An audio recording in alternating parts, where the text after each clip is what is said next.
Telemetry indicates this would eject. Roger that, Control. We'll keep them off you. This is the query. We're on him.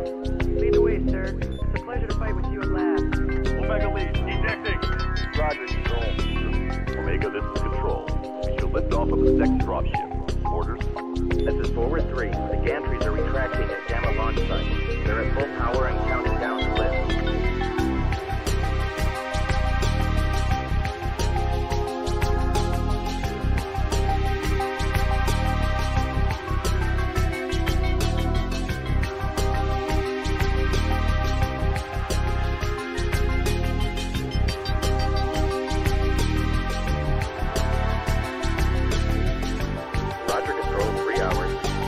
Salvage operation. This is Forward 1. You're running out of time. Party Gamma is nearly powered up. Take out the APU gantries as soon as possible. If the dropship gets powered up, it'll bring its main guns online. Omega left. We're getting cargo secured. As soon as we're able to lift, we need to get on board as quickly as possible. We're now tracking multiple targets inbound. Got him on radar, Control. Moving to intercept. Oh no! We're...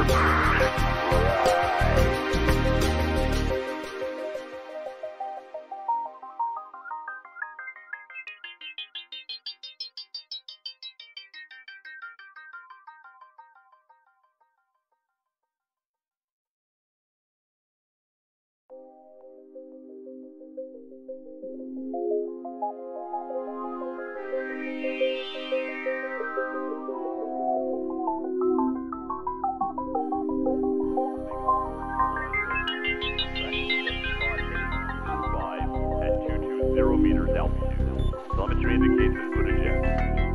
Roger that, Control. We'll keep them off you. This is the query. We're on him. Lead the way, sir. It's a pleasure to fight with you at last. Omega lead, ejecting. Roger, Control. Omega, this is Control. We shall lift off of the second dropship. Orders? This is Forward 3. The gantries are retracting at Gamma launch site. They're at full power and counting down to lift.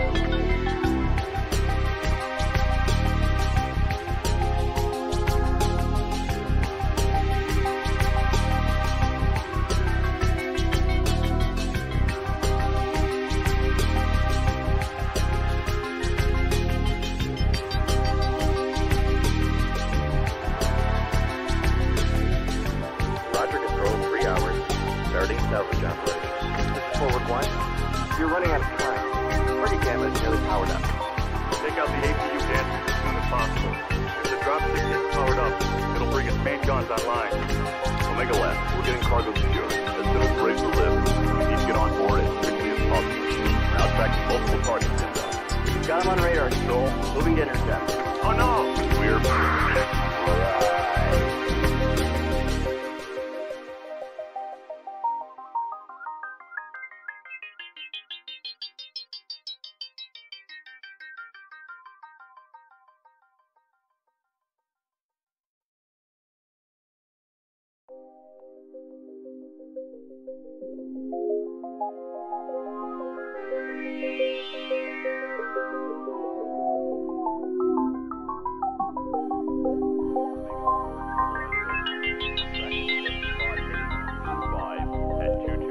meters altitude. Telemetry indicates this would eject. Roger that, Control. We'll keep them off you. This is the query. We're on him. Lead the way, sir. It's a pleasure to fight with you at last. Omega lead, ejecting. Roger, Control. Omega, this is Control. We shall lift off of the second dropship. Orders? This is Forward 3. The gantries are retracting at Gamma launch site. They're at full power and counting down to lift.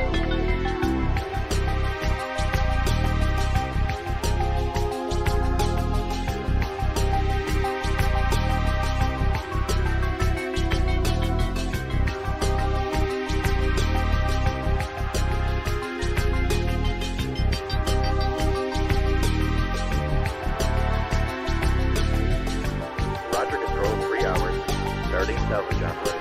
This is Forward 1. You're running out of time. Party Gamma is nearly powered up. Take out the APU gantries as soon as possible. If the dropship gets powered up, it'll bring its main guns online. Omega left. We're getting cargo secured. As soon as we're able to lift, we need to get on board as quickly as possible. We're now tracking multiple targets inbound. Got him on radar, Control. Moving to intercept. Oh no! We're...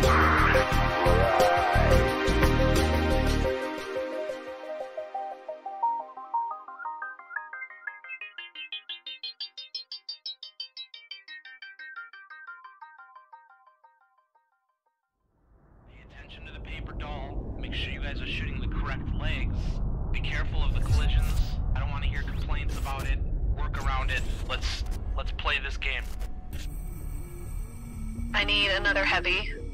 I've got TB and a quick draw. I want to get fairly tight to it. Now, anybody who's going to be working range, I'm going to need you to fade right on this. If anybody's running short, he's going to stay towards the top of the caldera if we're going to come at him. I have you in the Griffin. Sounds good. Well, that's the thing. We got to get to brawling range, so I may be moving us right up to the hoop if we have to. Wolverine nach Charlie 4. It's fine, chill out, man, it's fine, it's just a 5-star. Komm, Leute, redet miteinander. 15 seconds. Yeah, exactly. Don't die. 15 seconds, don't die. Guys. 3, 2, 1. Charlie Dar, CT, yellow. Okay, go for Charlie, so we can go There. To your left, is there. Sorry, shit. So, jetzt gleich hinter die Indie-Pocken, Mediums be prepared to pull back E40 towards the E5 border. On my mark. Left side, come on! Like now, I need strikes on OP barrel. Wire our strikes up. Die Hauptgruppe rechts, Uferlinie. They have 3 mechs sitting on the left side when you pass over. Overheating is bad. Both legs on the Griffin. Hit the Griffin.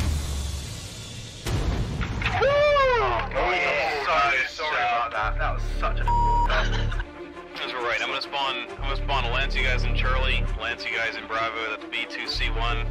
This third drop is 2 lights, 2 mediums, 2 heavies, 2 assaults. What's in your breiter? CNC in your breiter? Lights, watch our backs. We're gonna about base and take up position in Bravo 6. Ja, kurz Aufschaltung Delta 4, 3 Stück, 2 Mediums, ein Light, wie ich es richtig gesehen habe. Make a firing line. C4 Tactical Hill, boys. Fox. Laufen unter ECM, hab 2 durchlaufen, 10 Bravo 4. And get ready to hit people coming from a right. Charlie on the left, Charlie Hellbringer on the left. Okay, let's group up towards the left. We're gonna press through Bravo 3 to Bravo 4. I think they're kind of spread out. Check yourselves, make sure you've got, UAV cool shot. Here they come, they're pushing hard, guys. Deco. Tez on. Go. Oh, got a contact here, Bravo 3. Nice, Marshall. I'm on Delta Griffin. We'll get cross it then. Get in their face. They got a highlighter. They just pushed up on Theta. We need help on Theta. Up on Theta. Yep, that's the noise. Go. Let's finish this. Full pressure, guys. Full pressure. They're down low. They're down low in Charlie 3. Get the fucking arm, Jackson. Jackson, cool shot. Cough. I got him. Okay, go, P3, go. Echo, go. Get over on your medium, guys. Get Echo Stormcrow. God, I suck as a pilot, but thank I packed my skill. I'm sorry that you died, sweet girls, but we will send a reasonably nice letter to your family.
Telemetry indicates this would eject.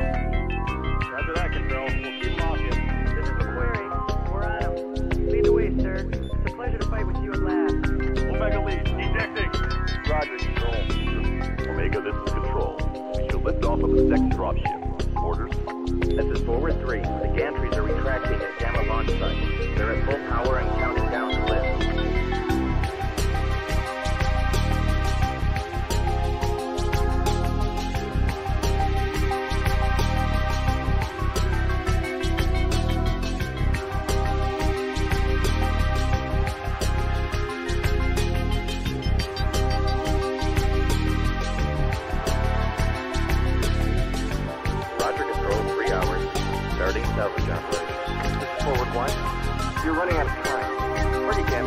powered up. Take out the APU dancers as soon as possible. If the drop stick gets powered up, it'll bring its main guns online. Omega Lab, we're getting cargo secured. As soon as we're ready to lift, we need to get on board as quickly as possible. We're now tracking multiple targets inbound. Got him on radar, Control. Moving to intercept. Oh no! We're...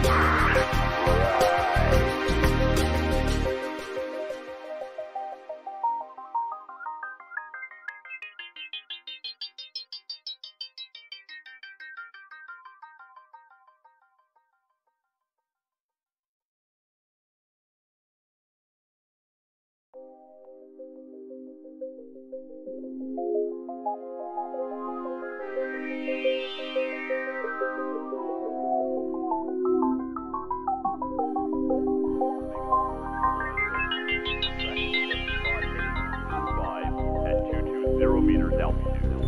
Telemetry indicates input eject. Roger that, Control. We'll keep them off you. This is the query. We're on them. Lead the way, sir. It's a pleasure to fight with you at last. Omega lead, ejecting. Roger, Control. Omega, this is Control. We should lift off of the second dropship. Orders? This is Forward 3. The gantries are retracting at Gamma launch site. They're at full power and counting down to lift.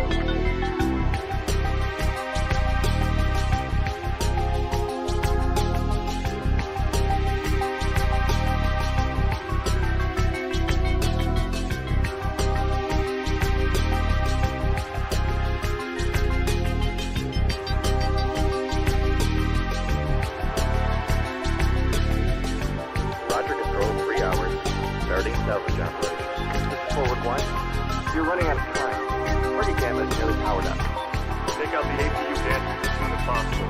If the drop stick gets powered up, it'll bring its main guns online.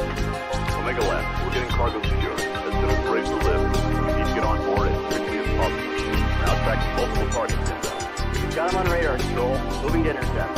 Oh no! We're...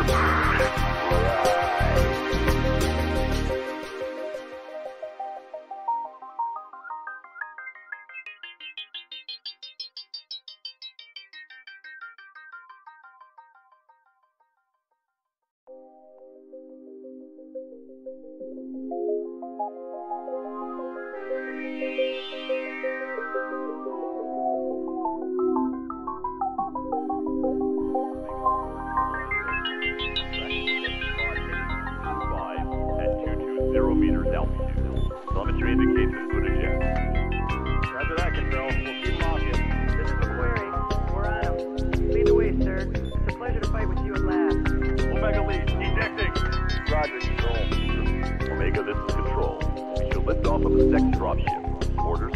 This is Forward 3. The gantries are retracting at Gamma launch site. They're at full power and counting down to lift.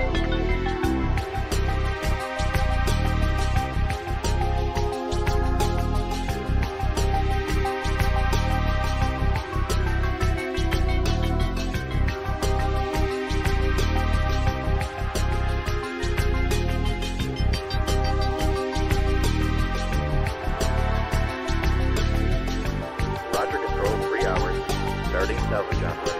This is Forward 1. You're running out of time. Party Gamma is nearly powered up. Take out the APU dancers as soon as possible. If the drop stick gets powered up, it'll bring its main guns online. Omega Lab, we're getting cargo secured. As soon as we're ready to lift, we need to get on board as quickly as possible. We're now tracking multiple targets inbound. Got him on radar, Control. Moving to intercept. Oh no! We're...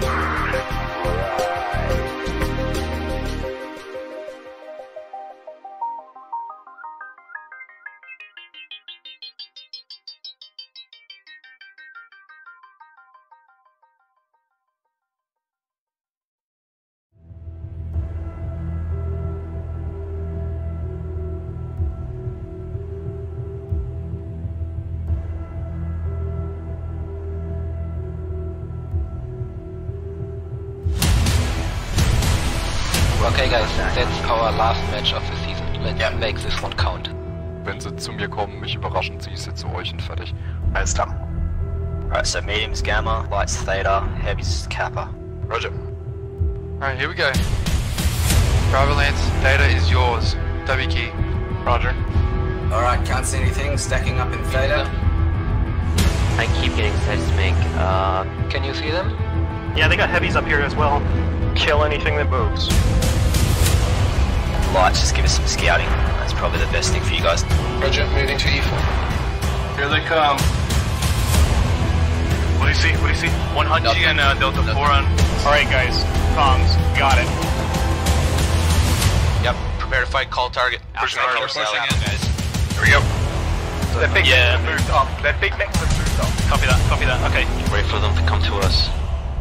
Roll into them. I'm rolling. Rolling. There's Max D3 coming from our right, guys. Yeah, we got this. I want to call something and I want to see it dead in seconds. Make it happen. Okay, auf 3. 1, 2, 3. Go. Guys, we need to get on top of here quick. J'ai un Stormcrow qui casse les couilles dans le dos là. Keep going, let's go! Go, go, go. Everybody in. Got him. Nice. Hawk crouch down. That's all they can move, guys. Go now. Bravo's leg. Nice. Holy shit. Yep, get out of there right now. Take care of that Black Knight. Take him kinesis. So kill him now, kill him now, kill him now. Push forward, guys, push forward. Nice fucking job. Just run. Stay alive and run.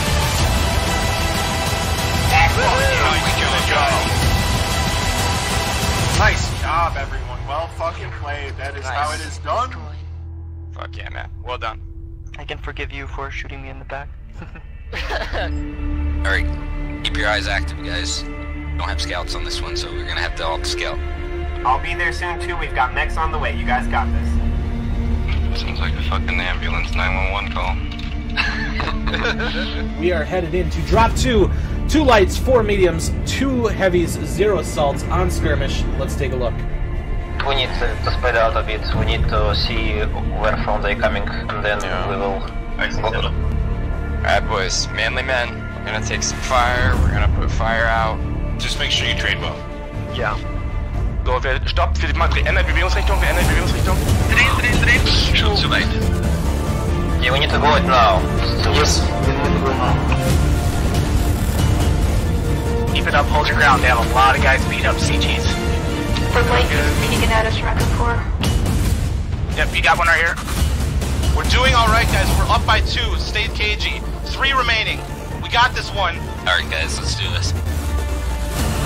Oh my fucking lord! Foxtrot is crit CT. Alright, Light's going behind him, Hey, Charlie, come on, guys, finish him.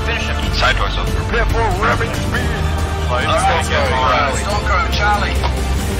Tir d'opportunité sur le couverture par l'ultra là. Oh, and he got the kill. And with the second shot, takes down Indian with himself. D'ailleurs, derrière, bravo. Dans les jambes toujours. Like, go back. Don't panic, just do it. Yes! Yes!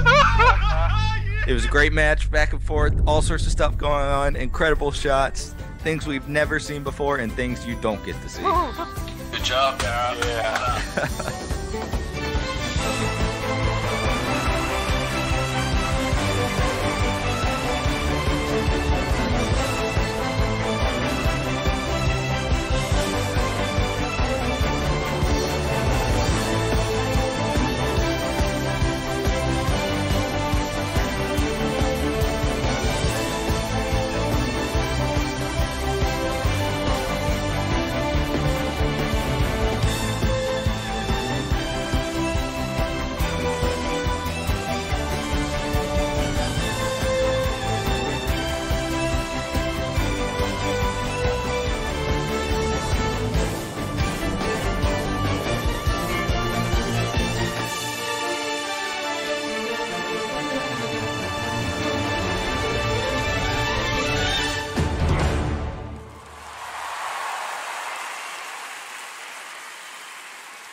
powered up. Take out the APU gadgets as soon as possible. If the dropship gets powered up, it'll bring its main guns online. Omega Lab, we're getting cargo secured. As soon as we're ready to live, we need to get on board as quickly as possible. We're now tracking multiple targets inbound. We've got him on radar, Control. Moving to intercept. Oh no! We're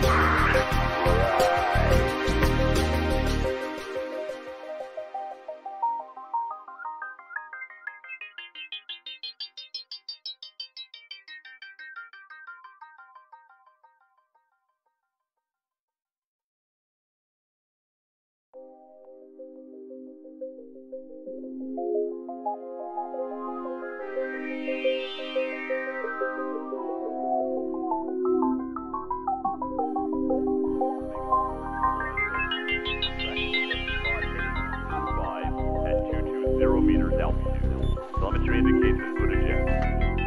Roger that, Control. We'll keep them off you. This is the query. We're on him. Lead the way, sir. It's a pleasure to fight with you at last. Omega lead, ejecting. Roger, Control. Omega, this is Control. We should lift off of the next dropship. Orders? This is Forward 3. The gantries are retracting at Gamma launch site. They're at full power and counted down to lift.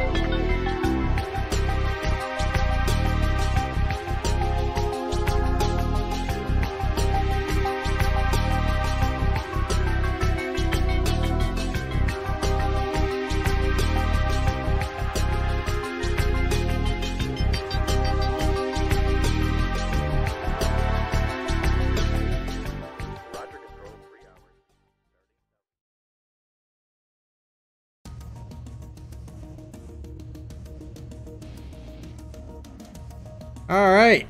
Good evening, Mech Warriors. Welcome to another cast of MRBC. We are in week 3 this time. North America Division A, Dropship 5 versus 42. I am RJ Base of the 228 IBR, Death from Above. We are currently competing in Division E, and with me, my co-caster tonight. I got your name wrong. I got your name wrong on the talk page. That's not Mikado Soul up there, guys. No, it's I'm sorry to disappoint everybody, but Nutty Rat here once again. How you guys doing? I hope you're having a fantastic evening, and I hope you're ready for some great MRBC action here on the MRBC League site. I'm getting your name fixed right now. Yeah, so this is week 3 maps tonight, if I'm not mistaken, right? Yeah. Okay, let's get on with that there. I've already screwed up. That's an indication of how this night's gonna go. Of course, everybody's watching BattleTech today anyways. How you guys, any of you guys out there in Twitch land, have you guys been playing BattleTech? I personally haven't access to it since Friday, and I haven't even gotten to play it yet. It's been all MRBC comp for the past couple of days for me. Nutty, you got to play it, didn't you? I did. I was actually playing it just before the beginning of the cast, and you know I'll say they did a fantastic job. A huge difference from the backer beta, but I mean as fantastic as BattleTech is, I'm definitely looking forward to Mech Warrior action tonight, both here on MRBC League and of course a bit later on as well. Yeah, there's a lot of matches being cast coming up. We'll get to that towards the end of the stream. We're gonna have some giveaways at the end of the stream as well. Gonna give away a couple of MWO care packages. We'll probably do that after drop 5. But real quick, if you happen to be new to MRBC, we'll quickly go over the rules, and then we'll start talking about these teams tonight. Let's start first. Let me see if I can find the right overlay. Let's talk about rep points. Nutty, do you have the rep points memorized? I don't have them memorized quite yet. I'm working on it though.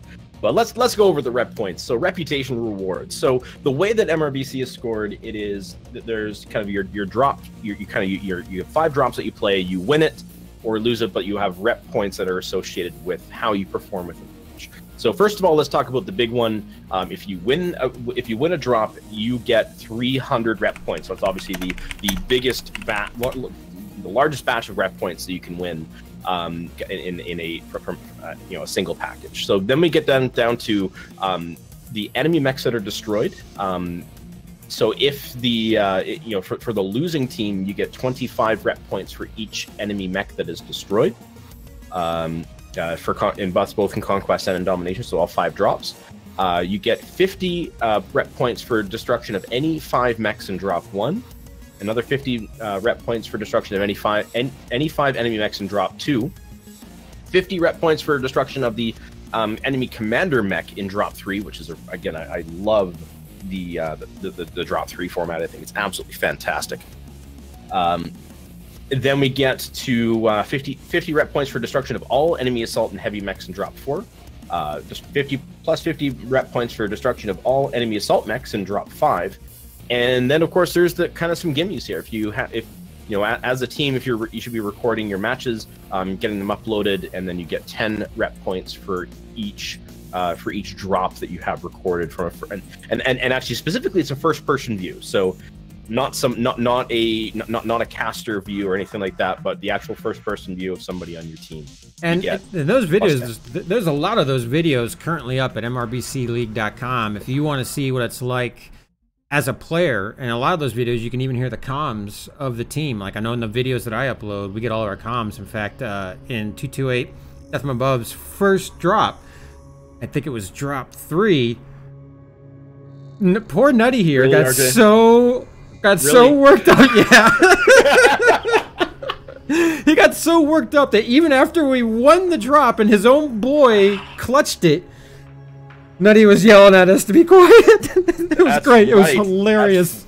Hilarious. I mean, people are used to seeing me being the happy-go-lucky guy on Twitch streams and whatnot, but I'm actually not so much that in a competitive drop as RJ and the rest of Death from Above team learned very quickly.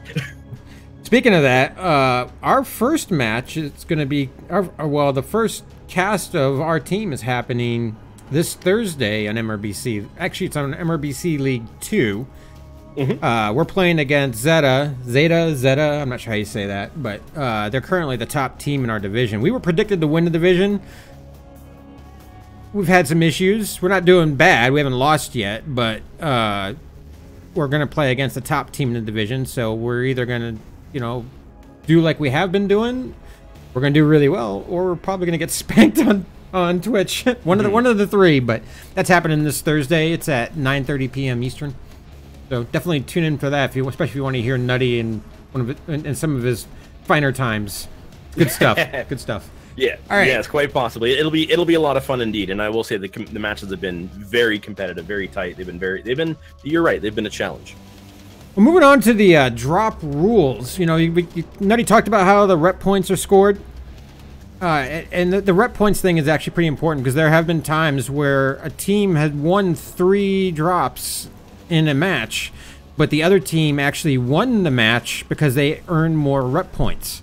And I was calculating the math the other day.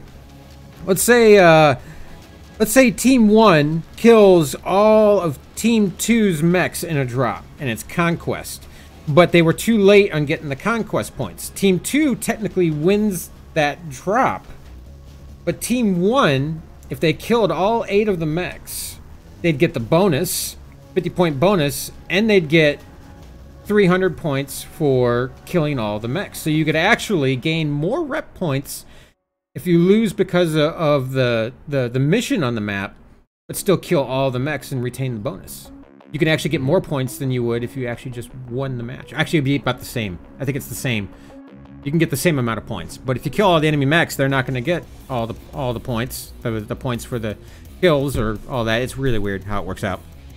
But yeah, you can actually mathematically win a match but lose every drop, and as long as you get all the bonus points and kill all the mechs in every drop. It's funny how that works. You could actually wind up with more points.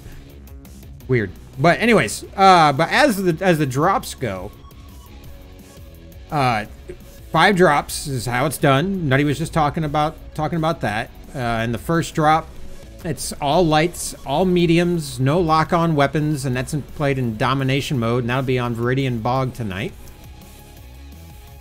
Drop 2, we have 2 lights, 4 mediums, and 2 heavies. We get a little bit heavier as we go. Lock-on weapons are allowed.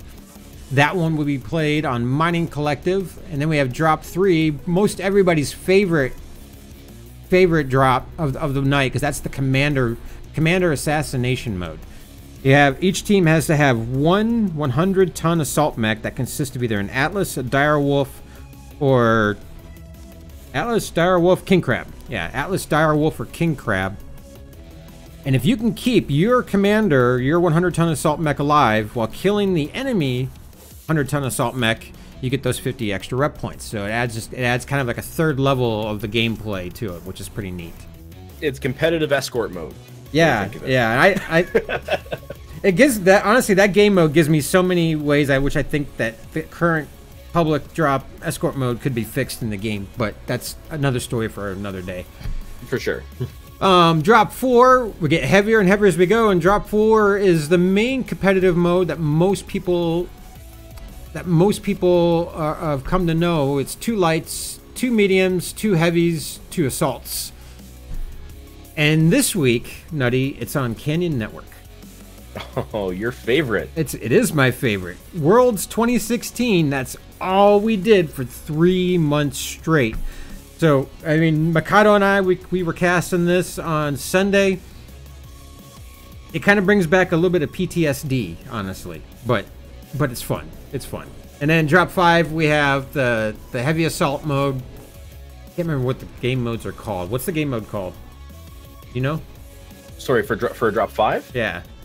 See, now you're asking me questions that I was looking for. I wanted to be prepared for it. I think because they technically have names for each individual drop. I know 5, 3, because 3 is Commander Assassination. Commander Assassination.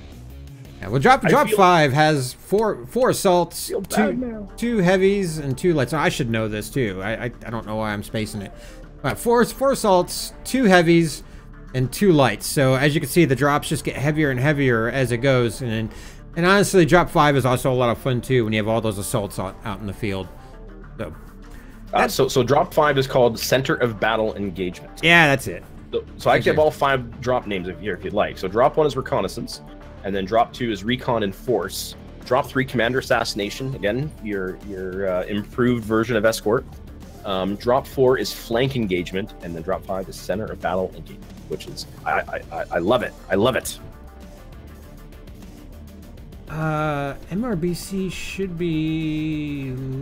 Yes, it is. Okay, I'm going to this. Pausing that. No, wait. Okay, I'm sorry. I'm trying to find the YouTube page so we can do replays. Gaming.youtube.com, I think, is the website, and then I can look for MRBC League. Yeah, there we are. Oh, we look so handsome. Right? All Come on, folks. Don't RJ and I look fantastic. We look gorgeous, darling. Just gorgeous. No, you're so gorgeous. Gorgeous. All right. Anyways. Yeah, let's talk about these teams tonight. Well, first, let's take a look at North America Div A. That's what we're casting tonight, and currently Dropship 5, they are leading the division with 3,075 rep points. They've won 8 drops, lost 1, have destroyed 73 mechs, and have played 2 matches. So this is obviously their 3rd match. Unlike many of the other teams in North America Div A, Dropship 5 actually plays their matches for the most part on time or during that week. Smoke Adders 373rd, currently in 2nd place with 5 drops won. 1 match played, 1,800 rep points. 228 IBR Black Watch. Whoop whoop. Sorry. One of my favorites. A little awkward there, Roger. Yeah, it is a little awkward. But I can't help it. I mean, we're wearing the 228 jersey tonight. I'll forgive you, RJ. I'll forgive you. It's all good. I will be the voice of reason. Okay, yeah, you be the voice of reason. 228 Blackwatch, currently in 3rd place, 1,750 rep points, 5 drops won, 0 drops lost, 40 mechs destroyed, and 1 match played. They were supposed to play week 1 against Isengrim, but for some reason that got pushed off till like late May or something. It's happening way out there. 228 IBR Swamp Foxes have played 1 match. They played that first one against Dropship 5. So that 1 drop that you see, that or that one drop loss for Dropship 5, that was actually against the Swamp Foxes. They're currently in 4th place with 625 rep points. 42, the answer. One of the teams playing tonight, currently in 5th place. 0 drops, 1. 250 rep points for the 8 mechs that they've killed.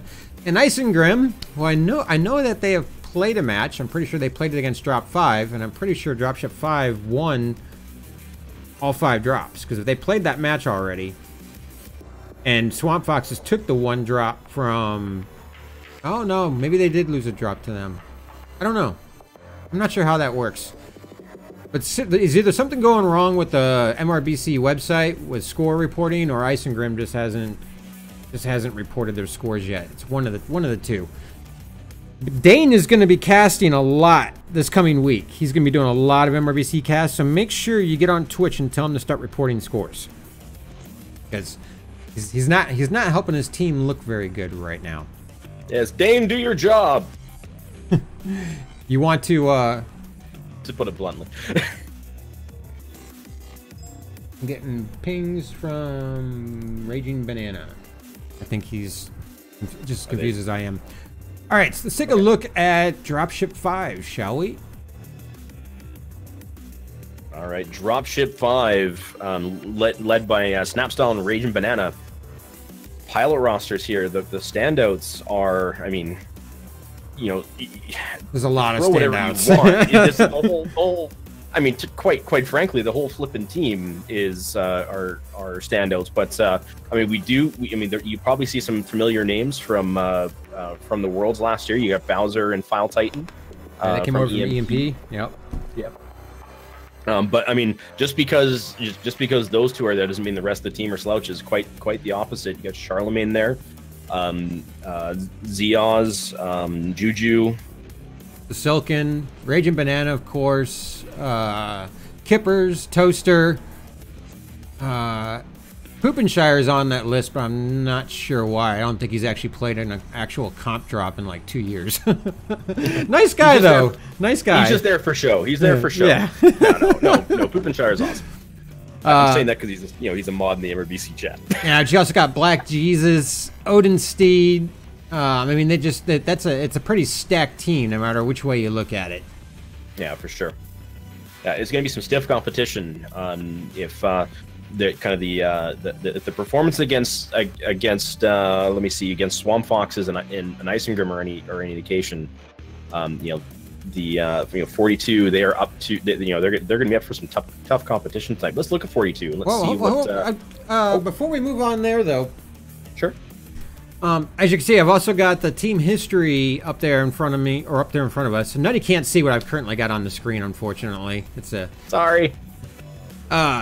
But as you can see from the division stats up there, previous seasons, they got first place in Season 9, North America, Division A. They got third place in North America, Division A. That was during Season 8, and that was actually their first season in MRBC after coming off of a very, I would say, a very successful entry in the competitive play with Worlds 2016. That was where I think a lot of us really first started to take notice of Dropship 5. I mean, I didn't really know anything about them before Worlds 2016, and all of a sudden here was this team that was just mowing everybody down and only semi-faltering against some of the heaviest teams in Worlds, and it just kind of like they just came in like a storm, and they've been doing very well ever since.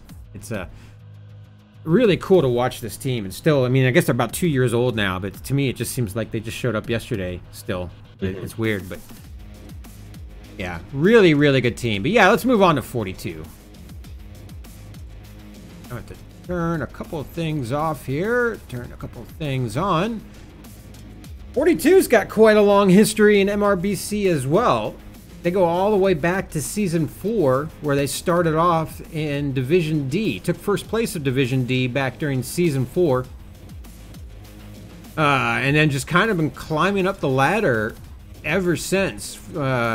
They made the hop from Division C to Division B, started in Season 6, and started playing in Division A as of Season 8. I guess they skipped Season 9, but they're back again for Season 10, so good to see them back in MRBC play. Any names in here stick out to you? I know there's one name in particular that probably sticks out, but I'm looking at the third name on the list and wondering, holy cow, because he got banded on their roster. Yeah. But of course, we do have Tolson. We got Prometheus. Let me see here. Viddy Games. I've run into him quite a few times in drops. Subwoofer I've seen maybe once or twice. But it's just, I mean, I'm just dropping in different matches. That's all. But I mean, this team seems to be a little bit, I don't know, to me anyways. It's a little bit stealthy. Not as many kind of well-known or kind of, I'll say well-known players, but that's me saying that, right? Somebody who hasn't really been in comp for very long. So take that with a grain of salt. It's I mean, all of these teams, these top teams, they'll have all these names that you will see in public drops very frequently, and then after you get your ass whooped by them more than once, you start to recognize why they're on these top teams. Oh, for sure. We're just now starting to get the lobby formed up. I am going to start inviting players here. I'll tell you what, I'm going to turn off the teams, and then let's see here. We'll get the match rules and stuff going here. First drop, of course, is on Viridian Bog tonight. You want to talk about that a little bit while I start getting people invited? Drop 1 Viridian Bog. All right, Drop 1 Viridian Bog is going to be, of course, in domination. The biggest challenge here is going to be who is going to take the Delta 5 high ground, or really be around the Delta 5 high ground, because this area does get quite the commanding view of of everybody inside the circle. You do have little juke points on the opposite side in Delta 6 and kind of sort of an Echo 6. But you do have a lot of trees in the way, so you can't. So long-range projectile weapons, of course, like PPCs or Gauss rifles, they aren't necessarily as effective as direct fire. But this is a brawl, right? This is 4 lights and 4 mediums, so there'll be some type of action happening inside of the circles, no matter where the team is going to really where the teams are going to end up. Yeah, this is. I mean, we just did a scrim on this for the first time last night, actually, and while it worked out decently for us, and because of the team that we were scrimming against, I mean, I've seen all kinds of crazy things happen on this map. You guys, a couple of different spots around that circle that are really good for Overwatch. You got 2 high points located within that circle. Of course, the famous Fox, is that Fox 5?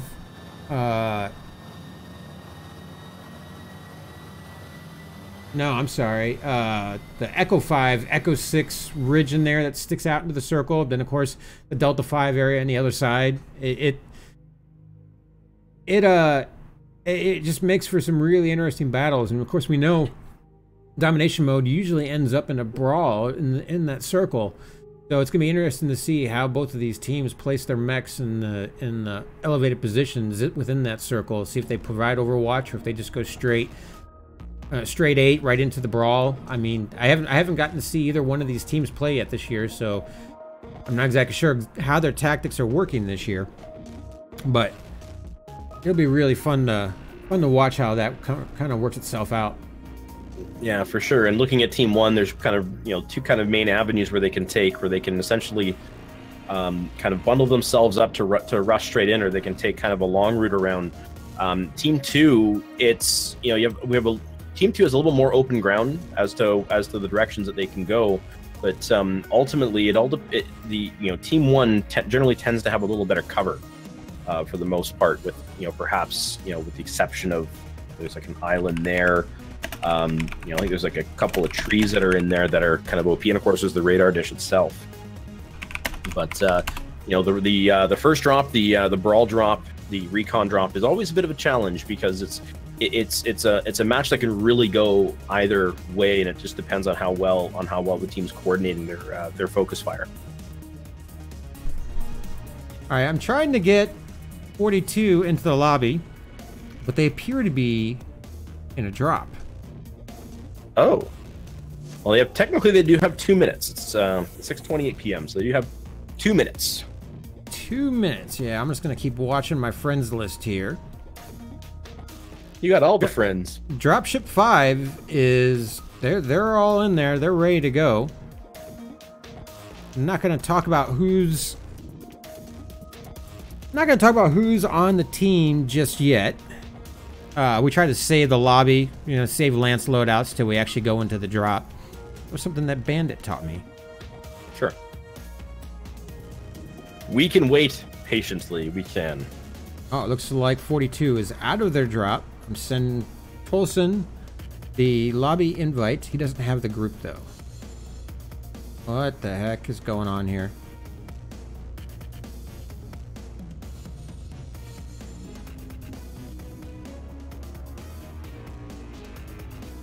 Huh.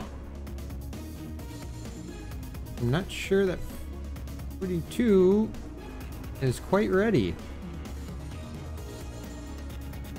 Did they forget that they have a match tonight? No, that was talking with Tolson earlier. He said to send him the invite.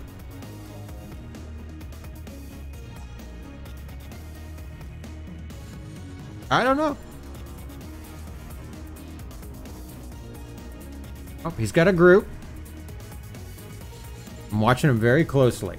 I'm spying on everything he does. All right, chat. Just stand by while we work on getting the second team in the lobby, and then we can get this MRBC match going. Again, first drop is Viridian Bog. Second drop is where's my list? I have a list. I lost my list. Rip me for losing my list. Put out the fixtures draw. So just a reminder, tonight's drops, first drop is Viridian Bog, second one Mining Collective, drop 3 is HPG Manifold, fourth drop is in Canyon Network, and drop 5 is in Grim Plexus. So it's going to be a lot of fun. Drop 4 is going to be exciting as always because Canyon, you got Grim Plexus, which is a nice cold open map for drop 5 with all those slow lumbering assaults. We'll definitely see what's going to happen here. Since he created a group, maybe I need to send him a new lobby invite. That's what I'm doing. I'm sending him another one. I'll just keep sending him so he shows up. So, EMP. They won Worlds 2016. They won multiple seasons of MRBC, DivA, North America. They won Worlds 2017. Their players have branched out, but it doesn't seem like very many of them did, and they didn't branch out very far. And we had Bowser and Foul Titan going the Dropship 5. Who do we have? Who did we have? Who did 228 Death from Above get? Because we got a couple. You mean Death from Above or? I mean Blackwatch. Yeah, Blackwatch. Yeah, okay. Let me just open that up quickly. Look at the roster here for Blackwatch. They ended up getting Solitude. We got 2 of them. Yeah, Solitude and Reckless. Yeah, that's it. That's it. So I mean, it seems like maybe I'm wrong. I've seen Twinkie streaming, but I guess he's not doing comp this season. Solitude and Reckless to Blackwatch. Bowser and Foul Titan to Dropship 5. Whoever gets to cast the first match between Dropship 5 and Blackwatch, that's gonna be a good one. I'm gonna be tuned in for that one. Oh, for sure. Just to give you guys an update, we are still waiting on 42 to enter the lobby. It is now 2 minutes past drop time. So what is the rule for this? Is they can drop shorthanded if they want, but I'm not sure about the actual start time. I'm just taking a peek right now. Yeah, we might need to do a rule clarification on that.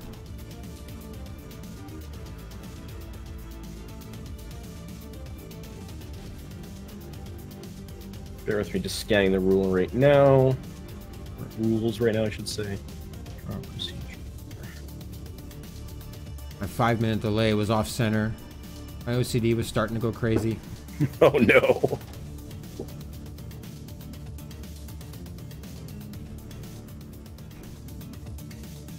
So I'm gonna go back to the map screen real quick so I can get on Discord.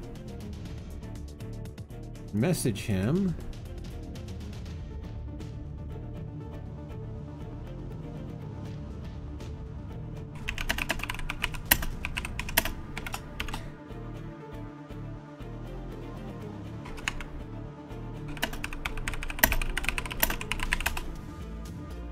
All right. I sent him a message.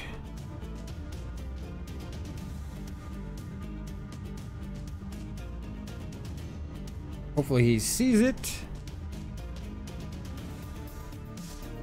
Sorry, everybody. All right, so teams will have a maximum of 15 minutes after the agreed upon match time to finalize all prep and launch and drop one.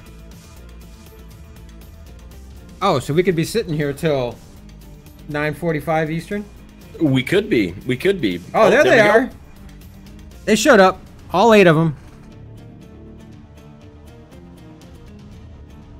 All 8 of them. Let's see who's... Well, a couple of very familiar names there. A couple of very few of them, yes. Yeah, a couple of very familiar names there. We won't let the cat out of the bag yet, folks, but it is going to be an exciting match tonight here. Dropship 5 versus 42 the answer. Yep, I'm just going to let these teams get all set up. Now, by the MRBC rules, Team 1 is supposed to set their lances first and then tell Team 2 when they are set, so that Team 2 can then start setting their lances. Typically, you don't see a lot of movement from the lances in Drop 1 because they just like to be close together and all just push straight to the middle. I can tell you Team 1 did do a little bit of movement. And it's the person that they moved that has me intrigued. I think I know what they're going to do. And I'm very interested to see what it's going to be. I have no idea. I'm going to this completely blind, so we'll see what happens. Oh, wait.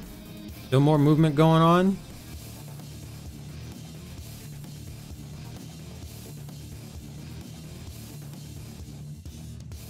Team 2 started moving their lances around. Team 1 was still in the process of moving their lances around. Team 1 never said that they were set, though.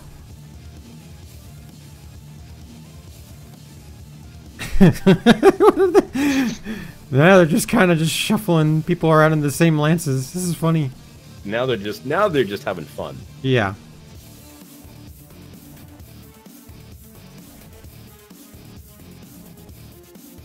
We're almost there, kids, I promise. You can do it! Alright, team 1 is locked. Okay, so we're halfway there. Alright, okay, they're all ready. We're finally, we're doing it, kids. Drop 1. Drop 1, Dropship 5 versus 42, the answer. Viridian Bog, domination. Let's see what's going to happen with this first drop, folks.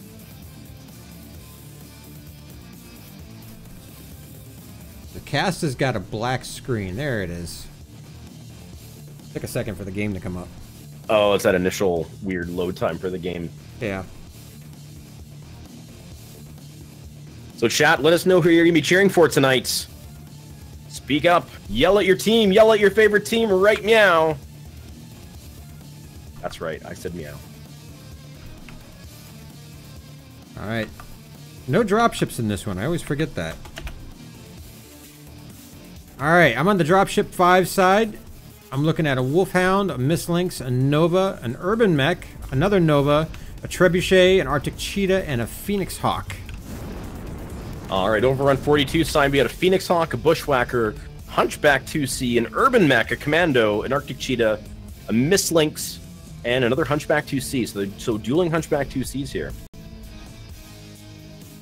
Alright. Take a look at this. Dropship 5 is approaching the circle from the high ground from the Team 1 side. I believe that's Echo 5. 42 is likewise doing the same.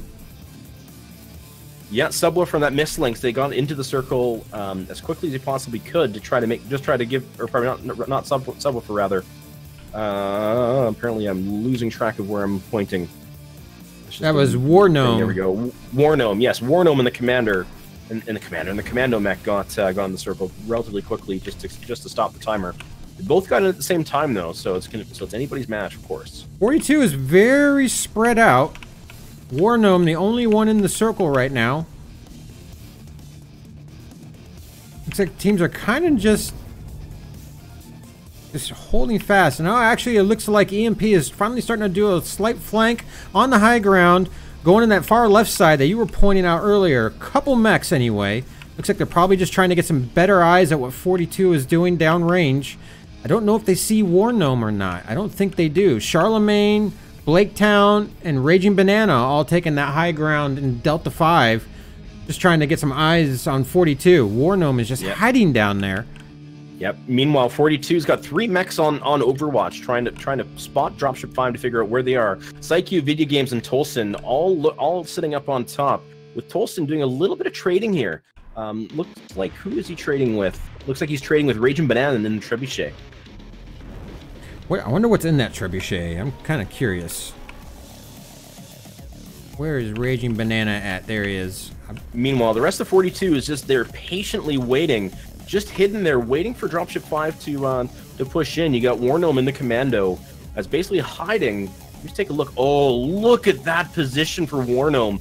War Gnome is completely hidden by the terrain. Bowser and the Phoenix Hawk right Bowser doesn't see him. Doesn't have any idea that he's there.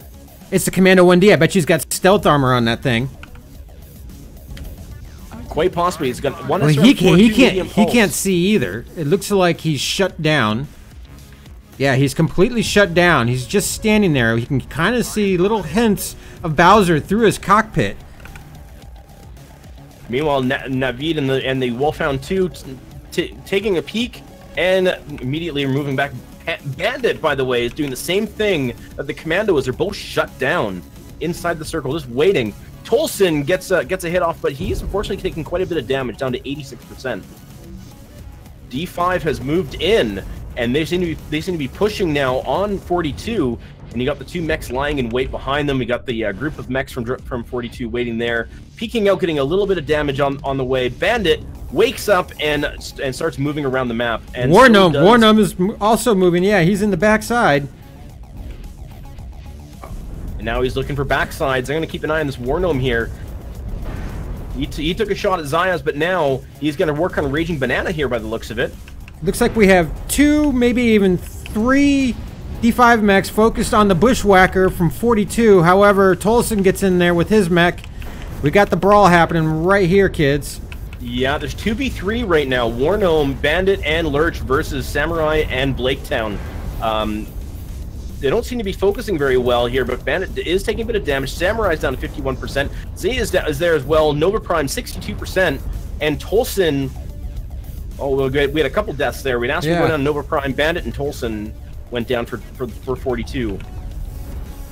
Azrin has gone down for Dropship 5. So far, that's the only kill. There's only 3 kills. I'm surprised we haven't seen more drop at this rate. A lot of people low health, though, especially on Dropship 5 side. And there we go. Sarman goes down in the Urban Mech. War Gnome has finally died. We're at 2 to 3 now. Subwoofer in that mislinks, 46%, missing half of his mech. Blaketown take down Subwoofer rather. Dropship 5 has the advantage in numbers, but not so much in the state of their mechs. Wow, that Bushwhacker went down very quickly. That had to have been an ammo explosion. It must have been. There's only 3 mechs left alive now for 42. 2 of them are up high in Overwatch positions on that old dead dropship that's up there. But look at that! Look at the cover. They have UAVs up everywhere. But I don't think. Oh, Lurch has moved his way himself back around. He's actually in the. I think he's in the circle. He's trying to take on 2 mechs though. He's going to get focused down really fast, and there he goes. So it's just the Overwatch mechs, and they are not in the circle. Nobody's in the circle actually. Nope. Both hunchbacks are left for the answer. That's one hunchback, 86% remaining. He's the healthiest mech on the field right now, but he's going to be in a lot of trouble. Dropship 5 has moved back into the circle. They know they can't get up there and has purchase to take those guys out. Psyche's Hunchback is dual LB2s, 2 Ultra 2s. So he's done a lot of long-range damage, but not a lot of damage overall. So we'll have to see how it's going to work while Bowser moves in towards video games and taking him straight out, leaving it just Psyche in the Hunchback 2C.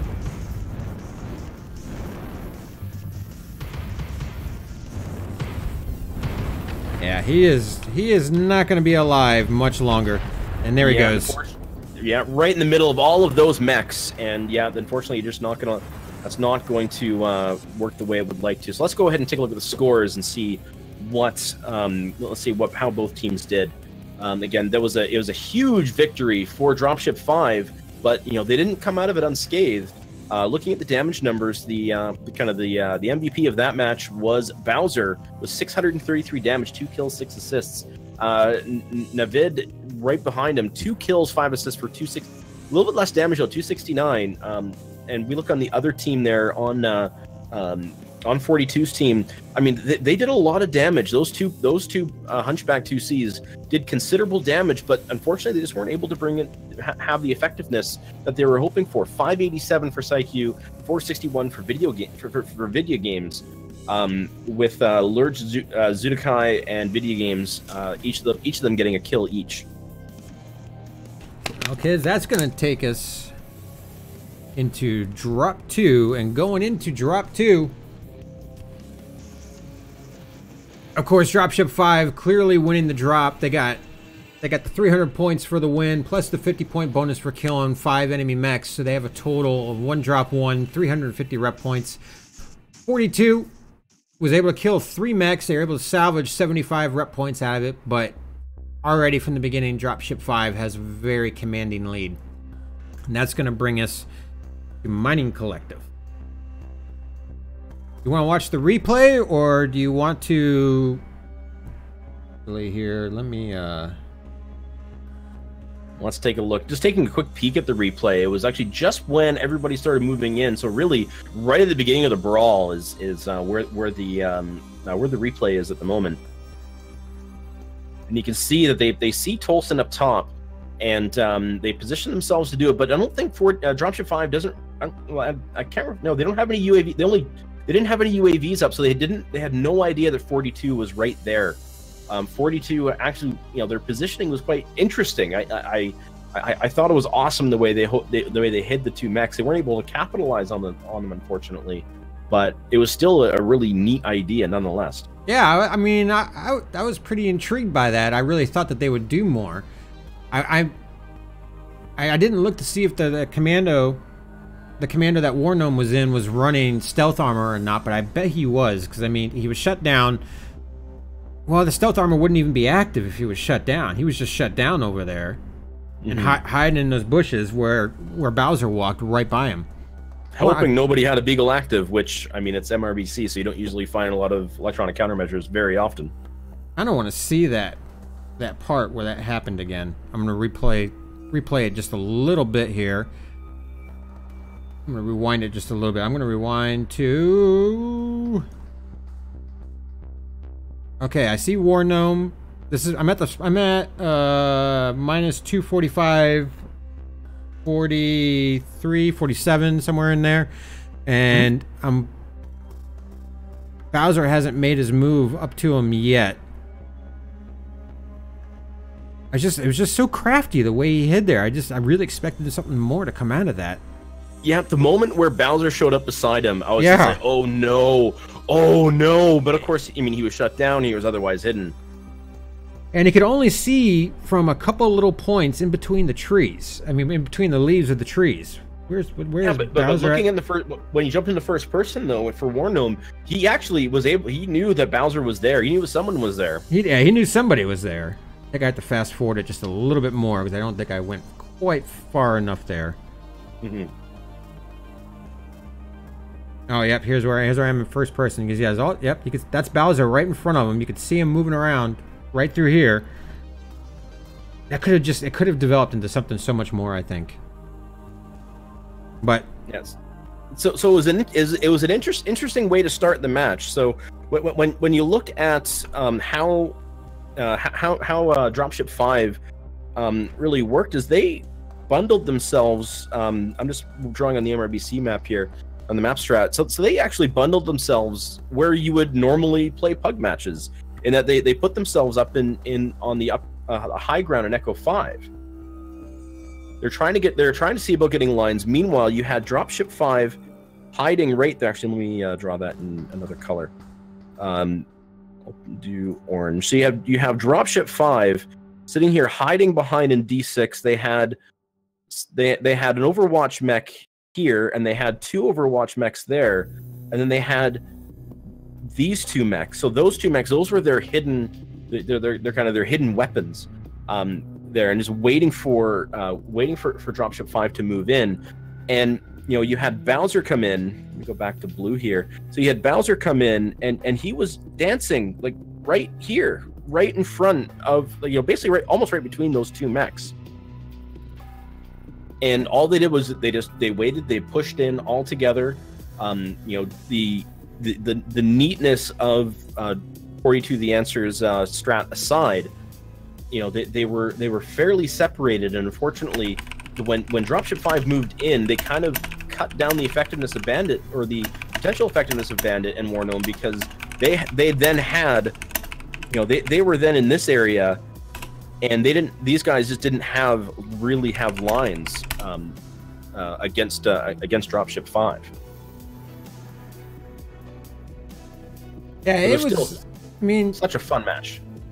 Yeah, it was definitely fun. I just liked how Dropship 5 just kind of ignored the Overwatch mechs from 42, and when it didn't seem like 42 was going to come down off of those perches, they just walked right back into the circle and basically forced them to do that.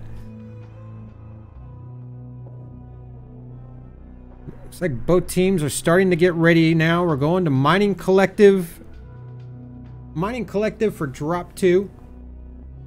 Again, 2 lights, 4 mediums, and we get a little bit heavier because 2 heavies are introduced into the drop. And of course, the game mode also switches to Conquest. This is right out of the gate. We're gonna go back to the map strat real quick and look at Mining Collective. Mining Collective Conquest. There Mining you are. Collective Conquest. Right out of the gate, this map to me, I mean, it seems like Team 2 has the better side to me, because if people get up on Theta, you got these little windows from the Team 2 side that you can use to see into Theta, whereas this side over here is all blocked. So you can actually get some mechs perched up here or in high places, wherever they like to go. I know sometimes teams like to put people up in these cylinders here that can see down the Theta, and you can kind of set up a nice little ring, which I've seen teams do over here on the other side as well. But you just have really nice shots and nice visibility from the Team 2 side. I wonder if 42 will take advantage of that. I do believe that Dropship 5 has the superior sniping capabilities. Or do you think both teams will just go at this pure brawl? I mean, this is a very well-known brawling map. If I were to guess, I think both teams would do kind of a combination of a brawl / Overwatch thing. It's just where they're going to position their Overwatch mechs is totally up in the air, but I think both teams will do it. I think Dropship 5 has the better long-range snipers. What do you think? We'll definitely tell. We'll have to tell. I mean, I'm not as familiar with 42, so I can't really kind of pit their team against D5. I mean, we all know kind of who D5 has, so they definitely have a high skilled team. So I'm not taking. I don't want to take anything away from 42. They have some fantastic players on their team. I just look at players like Bowser, who they basically won worlds with their long range game, and when you have him as such a big factor on your team, it just, I don't know, it makes sense to me. Yeah, no, I wasn't trying to knock 42 at all. I just don't know the players well enough to be able to kind of really understand kind of where their strengths are here. Team 1 seems to be locked. D5 is locked with their lances. We're waiting on 42 now to ready up. Of course, each team, or between each match, the teams can take a total of 15 minutes. They can use that time to work on strats, use the restroom, grab a beer. Ooh, I want a beer. I can't. I got too many important things to do for work tomorrow. That reminds me, guys, we are not going to have any interviews after the match tonight. I have to be at work at 6 o'clock in the morning, my time. As many of you may know, I'm actually a school teacher, and tomorrow we have a big accreditation day happening at our school. Very important people are going to be there. And they're going to be judging us. They're going to be judging me and my fellow teachers. And so I have to be there bright and early, ready to face the judgment and make sure that our school gets accredited so we continue to have students. Did they both? No. 42 is not ready. Yeah. D5's ready. 42 is working out their lances right now. We are right after drop 5. We are going to have 2 quick giveaways. Make sure you're talking it up in chat. The giveaway tool. When we get to drop 5, that's when you're going to want to start chatting it up, because the giveaway tool looks at people who have been active in chat for the last 5 minutes. So when we get to drop 5, make sure you're chatting it up so you can make sure you are entered in for that giveaway. Still waiting on 42 to get ready here. I'm not seeing any big changes to their roster. It looks like Dropship 5 might have made a couple changes, but I'm not certain on that. I think they did. I think it was just 1 or 2 though.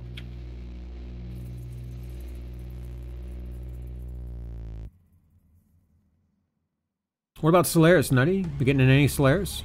I'm getting in a lot of Solaris, and I will say that my reaction has been mixed, not because of the Solaris game mode, but because of my own game skill. It's been a lot of fun. Trying to get a lot of 1v1s in. I'm trying to stay away from Div 1 and Div 2 though, because that's just, you know, tons and tons of annihilators, and well, it's not my forte. I have to admit, Division 5, Division 6, those are probably my 2 favorite divisions. All right, looks like we're ready to go for drop 2. Mining Collective, drop 2. Recon in Force. Again, the game mode has switched to Conquest.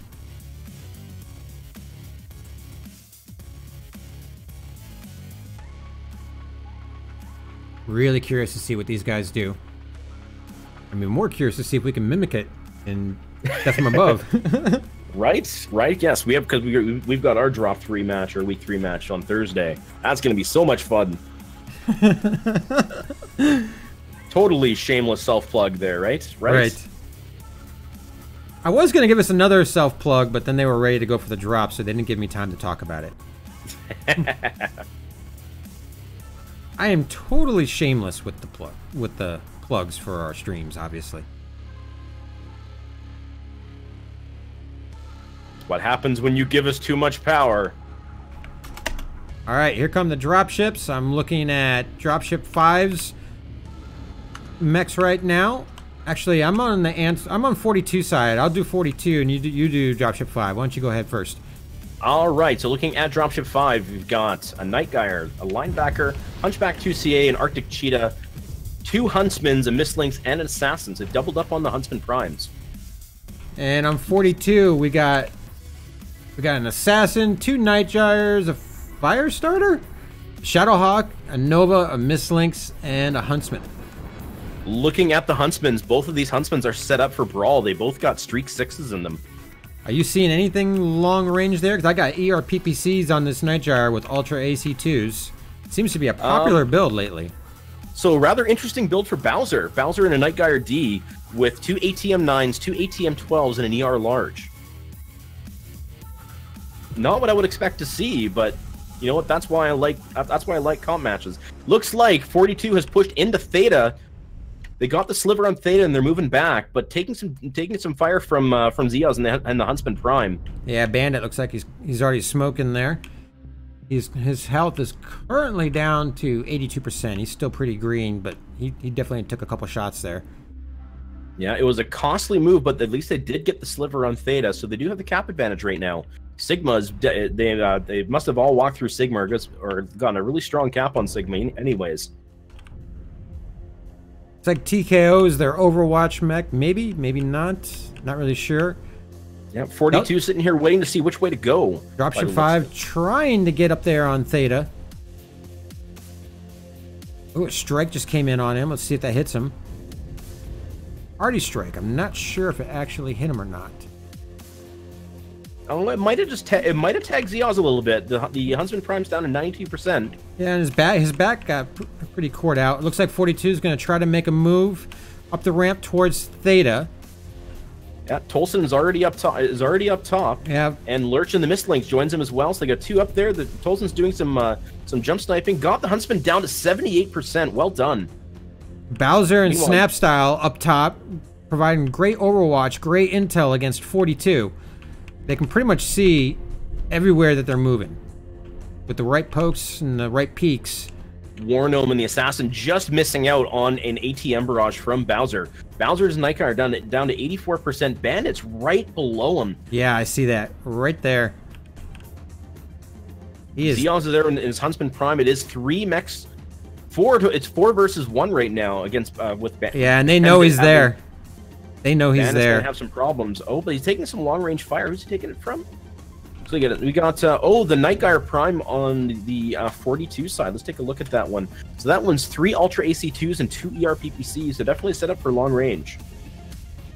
Bandit is backing off now. I think he knew that he was severely outnumbered right there. That would have been really bad for him. UAV just went up for Dropship 5. Bandit's about to be totally spotted now. Bowser taking a look at him. He's getting hit from multiple mechs at once. Trying to back off, trying to get some cover away from Bowser. He is the last person on Dropship 5 that you want to be standing in front of. Tolson now coming up. Looks like he's going to try to harass Bowser. Bowser in Snapstyle, but he's going to be outnumbered real quick. Yeah, the Huntsman Prime Zeo is taking some damage, 61%. Let's take a look at his mech. Tolson taking a massive beating up there.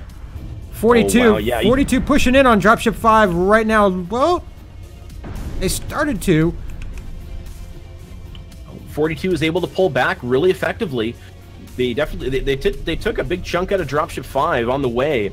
Bandit down to 25% though. He's probably not going to last. He's not going to last much longer here. Wargnome and Assassin. 97% the Assassin charging in on Snapstyle, and then Huntsman pushing him away.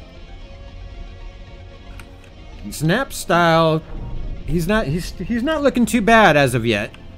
Meanwhile, Siren of many colors takes down towards Tolson around Theta. You see, Dropship 5 did make their move on Theta. They're now 4 capped. Yeah, with Asrin taking down Subwoofer. Bandits look like he's getting ready to go down. In a crossfire, down to 62%. But Blaketown showing up to support him. Bandit goes down. Lurch is at 25% as Mistlinks. As he gets taken down as well. Zeoz goes down. Was a self-destruct. That poor Huntsman. They might have Snapstyle, but no, Charlemagne's over here to give him some help. Yeah, Psyche and the other Nightguard goes down, which means 3 mechs left for 42 versus 4 versus Dropship 5. Nightguard trying to look for something to hit, but unfortunately can't find anything. Wargnome is doing everything he can against those 2 mechs to stay alive at this point. I don't think he's going to be around much longer. No, Prometheus is trying to back him up, but he's pretty hurting. He is that Huntsman does have ATMs, 3 ATM-9, so he has to be very careful about his distance. Prometheus now taking on both Blaketown and Charlemagne on his own. He's got 3 mechs on him. But the problem is that he can't do anything. He's got ATMs. And there goes Prometheus. That's why you don't bring ATMs to comp. All right, we're down to Zudica in the Nightguard. He's still looking pretty decent at 64%. He's going to have to play it really smart, though, but yep, Dropship 5 just has too many caps. All of his armor, but it is weak. Dropship 5 with a 4 cap on him. He's just going to have to... I think at this point, all he can do is just try to get as many kills as possible. If they can get one more kill, they will secure a bonus at least. Charlemagne trying to come up behind Zudakai. Here it comes, taking a shot at Zudakai. Zudakai really focusing on Blaketown and the assassin. Turns around, tries to get Charlemagne, but Zudakai, he's now legged. Blaketown rather, gets a chance to get at his backside, and down goes Zudakai. That would be 8-4 in favor of Dropship 5. If Zudakai could have just gotten that one last kill, they could have secured a 50-point bonus. I'll let you go over the numbers here while I adjust the official score. All right, looking at the damage numbers here, Bowser in the Night Gyre with all of those ATMs, 864 damage. That is a beastly amount of damage here. 1 kill, 7 assists. You can see that the kills are actually spread out quite evenly across Dropship 5. Blaketown is the only one pulling a double, and Xeon's getting having no kills, but still being really effective at just shy of 600 damage. Over on the 42 side, looks like Psyche in the Night Gyre Prime, 540 damage. That was one of the 2 Night Gyres that they had. The other Night Gyre is 495. Bandit, or probably War Gnome rather, in the Assassin 21, 511. Bandit 237. You can see that War Gnome and the Assassin did get the bulk of their kills. They got 3 kills, and there was a self-destruct on the Dropship 5 side. All right, well that brings us now going into Drop 3. Dropship 5 taking a very commanding lead. I mean, it was a high lead before, but it's a very commanding lead now. 2 drops to nil. Dropship 5 with an even 700 rep points to 42's 175. All of 175 rep points for 42 are coming from the 7 kills that they have made. Dropship 5, of course, getting 2 300-point rep point victories plus 2 50-point bonuses for Drop 1 and Drop 2. Equal that 700 there. And now we're going to Mining Collective. But why don't we first see if I get to the right screen here. Yeah, why don't we first take a look at the replay? Actually, where the replay is it's actually picking up right at the beginning of the match. So we can actually technically watch the whole match again if we wanted to. I'm going to let you start talking about it right now. I'm going to grab a drink, so we'll be back in just a moment. All right, well, we can see the initial... Actually, I can fast forward this a little bit because I'm a little bit behind. Yeah, we're just fast forwarded to the spot where 42 is starting to make their push onto the mechs in the Overwatch of Theta there. Here's where you're going to see Dropship 5. They're going to make this retreat back over to Theta as 42 tried to make that flank to their right. War Gnome there, you can see where War Gnome's getting all of his damage. He put some great damage in on Snap Style. Tolson had already gone down for 42 at this point. I'm not sure who 42's drop commander is, but sometimes that can be a good thing. If your drop commander falls early, you can actually concentrate more on the game and the mini-map. But at this point here, you see the 42 mech starting to fall. This is where Bandit goes down right here. Charlemagne getting the kill. I'm pretty sure it was Charlemagne getting the kill on that. No, it was Blaketown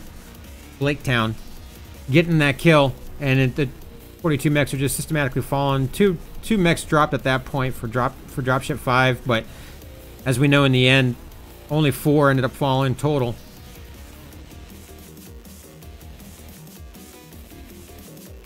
All in all, I think it was, I mean, for the most part, it wasn't a cakewalk for Dropship 5, but it wasn't. I don't think it was a hard win for them. No, 42 definitely made it. Definitely made them work for it. That's for sure. There are a few kind of standout moments there for 42. I have to say, like, if we look at kind of the battle where you've got Snapstyle Saruman, Bowser, and Xeons all in. I wish I could tell you the grid numbers, but I can't. Actually, I can maybe. Can we make another plea to PGI here? Yes, please, PGI. Can we have the grid squares on the mini map for casters? Pretty please. That would be the Echo 4, Echo 5, kind of that area there. Or no, pardon me, Delta 4, Charlie 4. I don't know if you got the map strap up at this area here. I can see it, but we're watching the replay now on the stream. You want me to switch over to the map?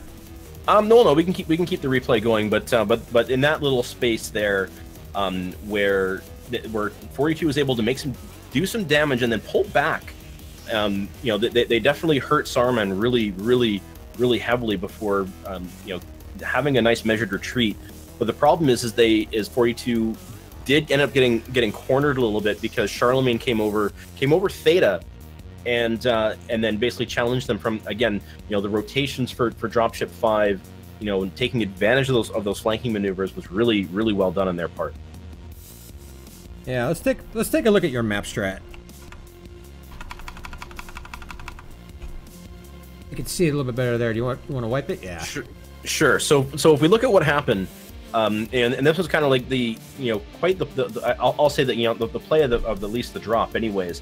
I'll use blue for Dropship 5. So you had 4 mechs that were kind of all in this area here, and then Dropship 4, they were positioned kind of like this.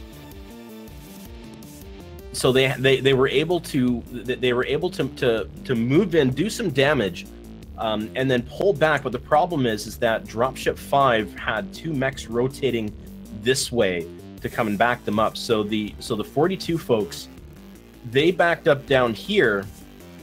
So they kind of came around into here, and then Dropship 5 then basically pincered straight into them. That, unfortunately, though it was a really neat play on 42's part, you know, I think they executed it well. Unfortunately, they just got beaten out by the rotation. It seems I've created a little bit of a debate in the Twitch chat about ATMs and comp play, which is great. Yeah, it's one of the debates that needs to happen, because there's a lot of people right now, including Bowser, who are swearing by him. I don't know. Maybe they should remind me of Lerms too much. And if you tell me to hold locks nutty, I swear to God. No. This is MRBC. I'm at least reasonably professional. But no, I mean, I think it goes to I'll say conversations that you and I have at RJ for the past year. Yeah. About what, you know, what it's essentially what works, right? And you know, I know we've had kind of different iterations of conversation about what works in comp and what doesn't, but you know, basically what I think we're seeing here is people trying to make ATMs work, and I think that's good. I think it's good to bring a new weapon system into the game, because or really into the into the comp scene, because now it's gonna make the teams think differently about how they outfit their mechs, right? Do they then look at ECM and be like, hey, maybe we have to have, you know, we have to then trade a little bit of firepower out for ECM coverage and a little bit of skill tree out for ECM, or maybe, you know, they go the more direct approach and have to have AMS or laser AMS. So it does make teams have to rethink what their build outs are. I'll be honest, it just surprised me. I think Bowser was the last person I expected to see anything like ATMs or Lerms come from. You know, it wasn't Lerms, it was ATMs, and ATMs can be a lot more deadly. I was even talking to that team that we scrimmed last night. One of their guys brought ATMs, and I was even talking to them about, well, I was giving them my personal opinion on the matter, but sure. And we all know how I feel about that, but we know how you feel about missiles. But hey, who knows? Maybe this will be a resurgence of lock-on missiles in MRBC. Looks like we're ready for drop 3, though. Yeah, we're doing it. Drop 3, HPG Manifold. We are now in the Commander Assassination mode. Both teams must bring a single 100-ton mech, and that 100-ton mech must be a Direwolf, a King Crab, or an Atlas. If you can keep your 100-ton mech alive while killing the enemy 100-ton mech, you get the 50 rep point bonus.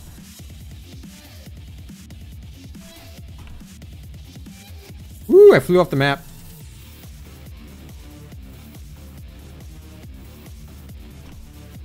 All right, let's just wait for the dropships to arrive here.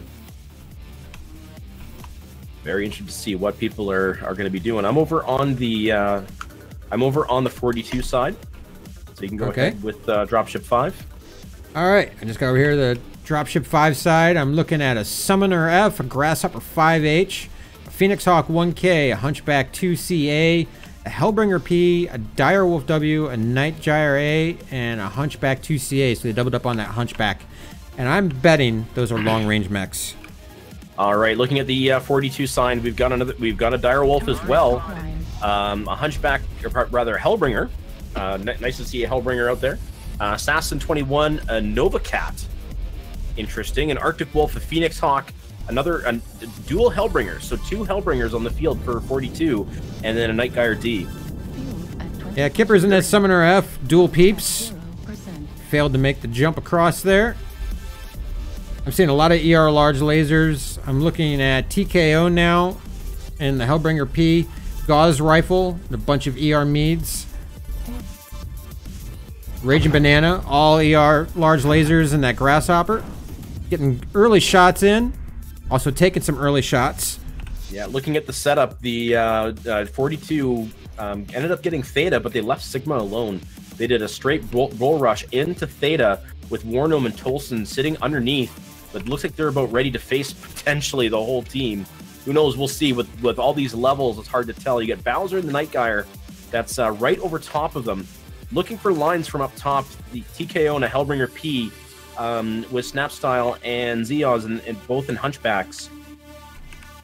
We'll see what's going on. 42 taking the high ground, or the low ground rather. Wargnome, 82%. He must have taken a really hard hit. Yeah, he was taking that from Raging Banana with that Grasshopper. TKO getting the first peaks, and you're right, 42, they're trapped in the low ground. Dropship 5 having a very commanding map position on here, occupying both the center with 2 Overwatch mechs on the wall. There's not going to be many places that 42 is going to be able to move right now while Dropship 5 occupies those great commanding positions. No, Strike went out. Unfortunately, didn't find anybody. Wargnome had 82%. He actually got his right torso was cored and critted. Didn't lose any weapons yet, but he is definitely soft now. You can see Snapstyle in the Hunchback 2C, Zeoz in the other Hunchback. They're holding back, and Deuce Volt in the Direwolf W hanging back way behind, far out of range, far out of reach of 42. He's in one of my favorite spots. I love that position that he's in right there. Yeah, taking a peek, we got Bowser in his ATM Night Gyre. He's doing some pop-tarting with it. Definitely getting some damage done, but he is suffering. He's getting some damage to his legs from all the pop-tarting. Looks like Raging Banana is trying to take down Wargnome, who might have been trying to get there and give him some harassment. Raging Banana sees him. Was moving to get lines on him. I don't think he's going to quite make it, though. That assassin is so much faster than that Grasshopper. Yeah, Raging Banana running along the top of the map to give Overwatch of 42's positions. He's gone the Grasshopper with 5 ER large lasers. He's gonna be able to do some damage, and Bowser takes down Wargnome with those ATMs. The ATMs again. I know the chat was interested to seeing where is Bowser at. We have Tolson and Prometheus here, basically amongst the enemy. I don't know. I'm not sure what I think about this positioning here, but they are working on Snapstyle and Blaketown. It's a 2v2, but it looks like they're trying to get some damage. Tolson's trying to get some damage on the Direwolf. Where is Bowser's location? There he is. Interestingly enough, they seem... Dropship 5 seems to be ignoring these two. Blaketown's retreating. Bowser is lagged. He's getting ready to go down. Ken, with those ATMs up close, there wasn't a whole lot he could do. He had an ATM 9 and an ATM 12 on that thing. Yeah, taken down by Bandit in the Hellbringer Prime. Looks like he is running the standard meta build for the Hellbringer. 2 heavy larges, 4 ER mediums. It's a great mid-range mech, but it's very hot. Zayas and Tolson going at it down here. Yeah, Snapstyle is helping out Zyazo. Tolson down to 46%. Yeah, with 2 mechs on him like that, it's 2v1. Oh, he got Tolson. Oh. He still has Herod and Prometheus on him. He is, and there he goes. Down. That's 3 down. We got 5 down for 42 and 3 down for Dropship 5. The remaining 3 are huddled at the entranceway to the basement. Snapstyle right above him. Blaketown, Deuce Volt has moved up from the ramp. He's looking at him. Raging Banana looks like he's going to start coming around. This is here in a second. Oh, and Kipper's still up on the wall, able to get shots, easy shots in on him. Yeah, you got 42 clustered, basically on the way underneath. Looks like they do have the cap advantage. The way they're gonna have to win now is they're gonna have to draw out the caps. Of course, they did lose their commander mech on the 42 side, so that means dropship 5. As long as they can keep their direwolf alive, they're gonna get that bonus. As long as they can keep Prometheus alive, he's found a way. He snuck out of the basement through the side entrance. If I was him, I'd be running to get another cap at this point. I think that's exactly what he's going to do. But oh, he's going to have company. Raging Banana is going to have to get a cap point. Prometheus looks like he's going to go pounce on him, but I think Raging Banana is going to have the range if he sees him coming. This is going to be... Oh, Raging Banana is off the cap point. I think he knows he's coming. Prometheus might be in big trouble here. Oh. Trying to get a loadout here on Prometheus. Oh, Prometheus is CT cord. I mean, not Prometheus. Raging Banana is CT cord. But Prometheus has multiple mechs on him now. Missing with the SRMs. Now, Dropship 5 does have the cap advantage now. Prometheus taking down Raging Banana. He's got to run. He needs to run. Yeah. Meanwhile, the other two, Bandit and Harad, they are hiding underneath. They are severely damaged. Kippers and Snap Style coming in on Prometheus here. He's dead. At this point, Dropship 5 has the caps. They're not far behind in points. We can see that Bandit and Harad are making a move to get out of the basement, heading towards Kappa. Trying to see if they can get at least another cap. But unfortunately, they're going to have a tough time because their two mechs aren't very maneuverable. Yeah, let's take a look at Bandit's Hellbringer here. Yeah, meanwhile, the Direwolf for Dropship 5 is very smartly hiding amongst the ramps there and trying not to take any damage. Yeah. Knowing that, right now they have the commander mech. Oh, and the Direwolf takes down Harad and the Nova Cat.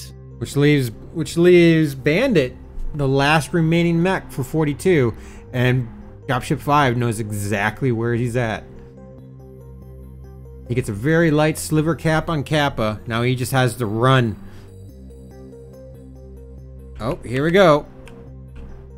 Bandit taking early heavy fire. CT is crit. Kipper's coming in on him. It looks like Kipper's has got a weak leg, but that's it. Bandit goes down. Goes to Dropship 5. Kind of interesting the way that one shaped up.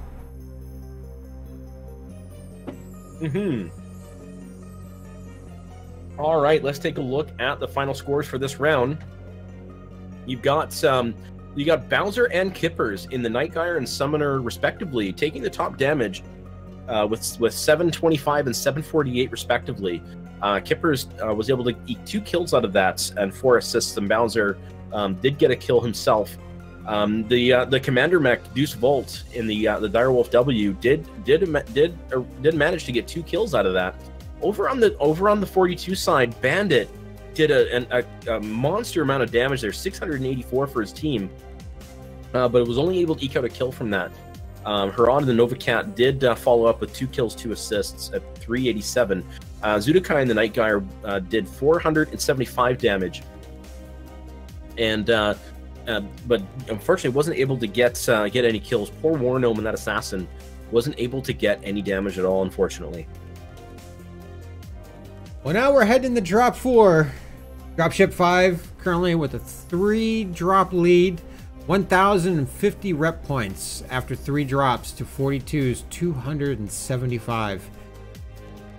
This is, I mean, going into this match, this is kind of what I expected, Nutty. I mean, Dropship 5 with a lot of recent experience, as we mentioned earlier, starting Worlds 2016 with a great showing there. Multiple seasons of MRBC, a very well-stacked team, especially after having picked up 2 Imperial players. 42 got Bandit. Got a couple other players, but I don't know. I almost think that there needs to be another division for teams like Blackwatch and 42. The problem is there's not enough teams that are like Blackwatch and 42 anymore. With EMPs leaving the field, SJR no longer around. Are Dropship 5 and Blackwatch the only 2 remaining super teams in this game? Who knows? We'll have to see, because there's definitely space for other teams to kind of make themselves known. Looking at the rest of Div, you got the Swamp Foxes there. They're definitely not slouches. They're definitely a lot better this year than the team I was leading for them last year. No doubt about that. And then there's those Smoke Adders. Those Smoke Adders, they have really been holding their own, performing very well in DivA. So who knows? Maybe we'll be interested to see what happens. Let's take a look at that replay.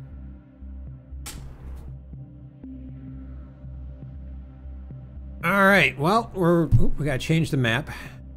These teams tend to get a little testy if I don't change the map. Going into Canyon Network, everybody. Flashbacks of 2016, here we come. 2-2-2-2. 2 lights, 2 mediums, 2 heavies, 2 assaults. Canyon Network. I am pretty sure that I know exactly. I'm gonna pull up the map strat. Because this is a game mode and drop style that I know very, very well, especially after Worlds 2016. Canyon Network. Find the right map first. Canyon Network Conquest. Let's go to the map. All right, Canyon Network. If you are new to competitive play, or if you've never done competitive play before, you probably don't know what I'm about to tell you. But right from the get-go, there are certain places on this map you don't go. You don't go here. Panic taught me this. Panic Button, the leader of the 228 Blackwatch, he scolded me one night when he saw my team in Worlds go to this spot right in the middle, this status spot that everybody likes to gravitate to at the beginning of a match. Sometimes you send a light there in the very beginning to get some magical points, but after that you don't go there. And what you have instead are these great positions. You got positions here, here, here, another one over here. You can max out here to get looks on Epsilon, and that's just for the one team side. You go to the other team side, you got positions here, here, here, here, here, here, and here, which you can get looks on Epsilon from there. And if we typically, what we see on this sort of, I shouldn't have used white, it's just made the whole section black. I'll go to put some purple in there. Yeah, you don't go in this spot. I forgot that the overlay doesn't like white. Crosses that out. So we'll blot it out with purple. We'll do something like that. And then what we learned in Worlds 2016, you got these great spots where you can make concaves and trade from. And I am pretty sure Dropship 5 is going to do that. You'll probably see him occupy multiple spots along that concave where they can then maintain map control, because that big purple spot in the middle is also this big black nothing. I should have left it black because you can't see around it. So you want to take these high positions. You want to stay up top where you can get your long range down the map.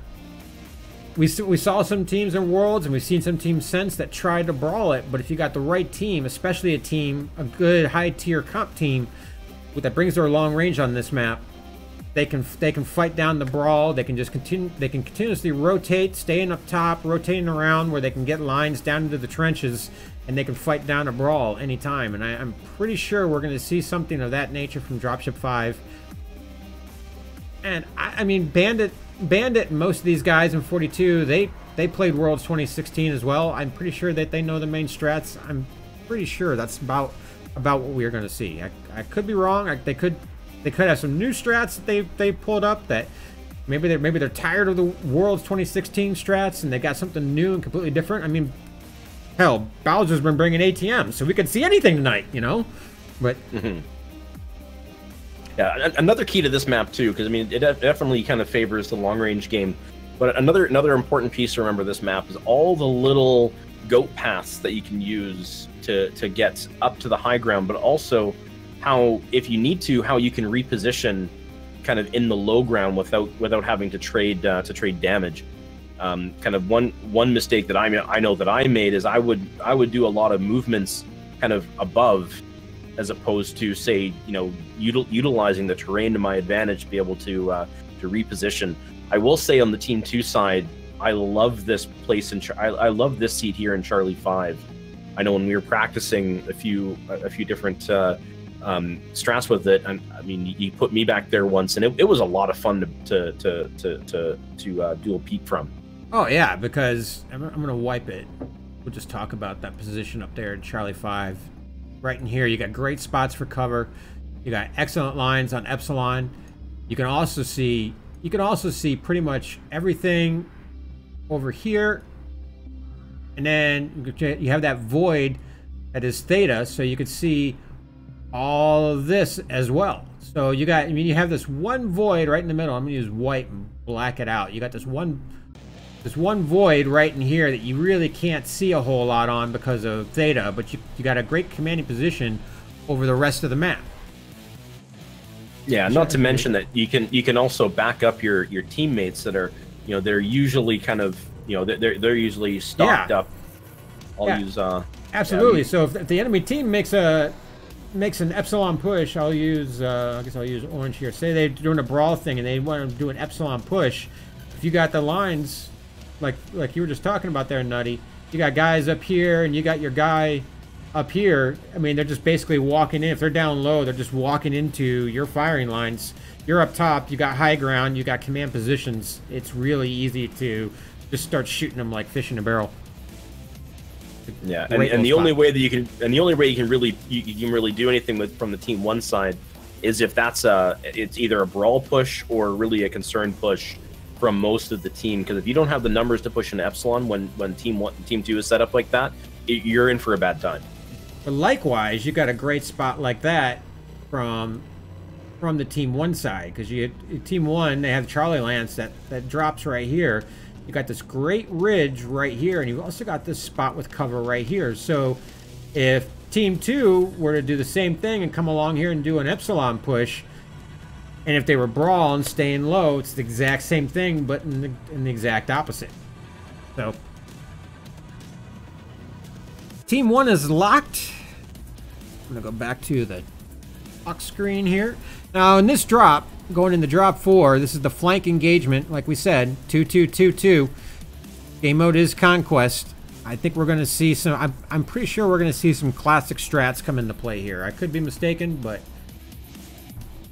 really think we'll see some classic strats come into play. I think we'll see some of that long range. We'll see them occupying those points in the upper side, outer ring of the map. Well, I fully expect to see it.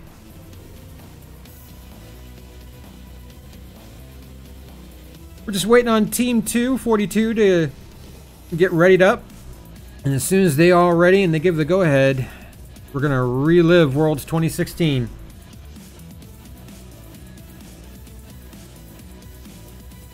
Yeah, right there, Nutty? Yeah. Sorry, I'm just doing something on the map strat just for later. Okay.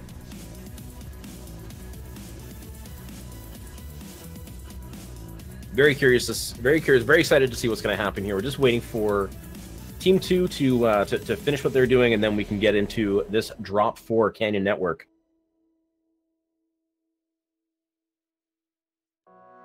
It's based off of these Lance assignments. Interesting. I think I know what's going on here. I know the viewers can't see it, but all right, looks like we're ready to go. Yep, we are launching.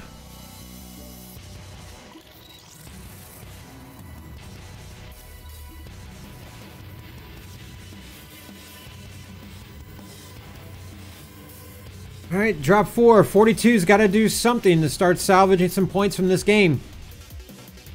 They're going to have to play smart. They're going to have to put their shots on target, focus their fire. Already with 3 drops going to Dropship 5. Very commanding victories too. 8 Dropship 5 got 8 kills on all 3 drops. 42 really has to respond now. Yeah, show your hype and love in the chat for your favorite team. Cheer them on, guys. They're gonna need it. Just waiting for the dropships to come in. Do we have dropships in this map, or do they just kind of appear there? Oh, they just appear there. No, they just appear. All right, I'm on the 42 side, and looking at them, we have an Arctic Cheetah Prime, a Grasshopper 5P, a Nightgyre, a Battlemaster, a Wolfhound, a Hunchback 2CA, a Mad Cat 2, and a Hunchback 2CA. So they doubled up on the Hunchbacks. All right, the Dropship 5 side. Ooh, this is going to be brutal. We got a Huntsman Prime, a Summoner, a Nightgyre, 2 Annihilator 1Xs, an Arctic Cheetah, a Nova Prime, and a Mistlynx Prime. Let's take a look at those 2 Annihilators. But Bowser in one of them with 2 Heavy Goss 6 ER Meads and Silken in the other one, same build. So they are definitely short range. Oh, really? Yeah, we can see that Dropship 5 is favoring the right side of the map here, moving towards Epsilon. 42, meantime, they are spread out. They got a light going over to get Kappa. Dropship 5 is doing the brawl push, it looks like. They're moving towards Epsilon in force. 42 did put the guy at the trash heap in Bravo 5, like we were just talking about. And Dropship, 42 did that, and Dropship 5 has their guy down in Echo 5 in that one spot I also talked about where you just got great lines around that corner. Dropship 5, yeah, but they are doing more of a group thing, like you said. 42 seems to be more spread out along the concave that I was laying out there.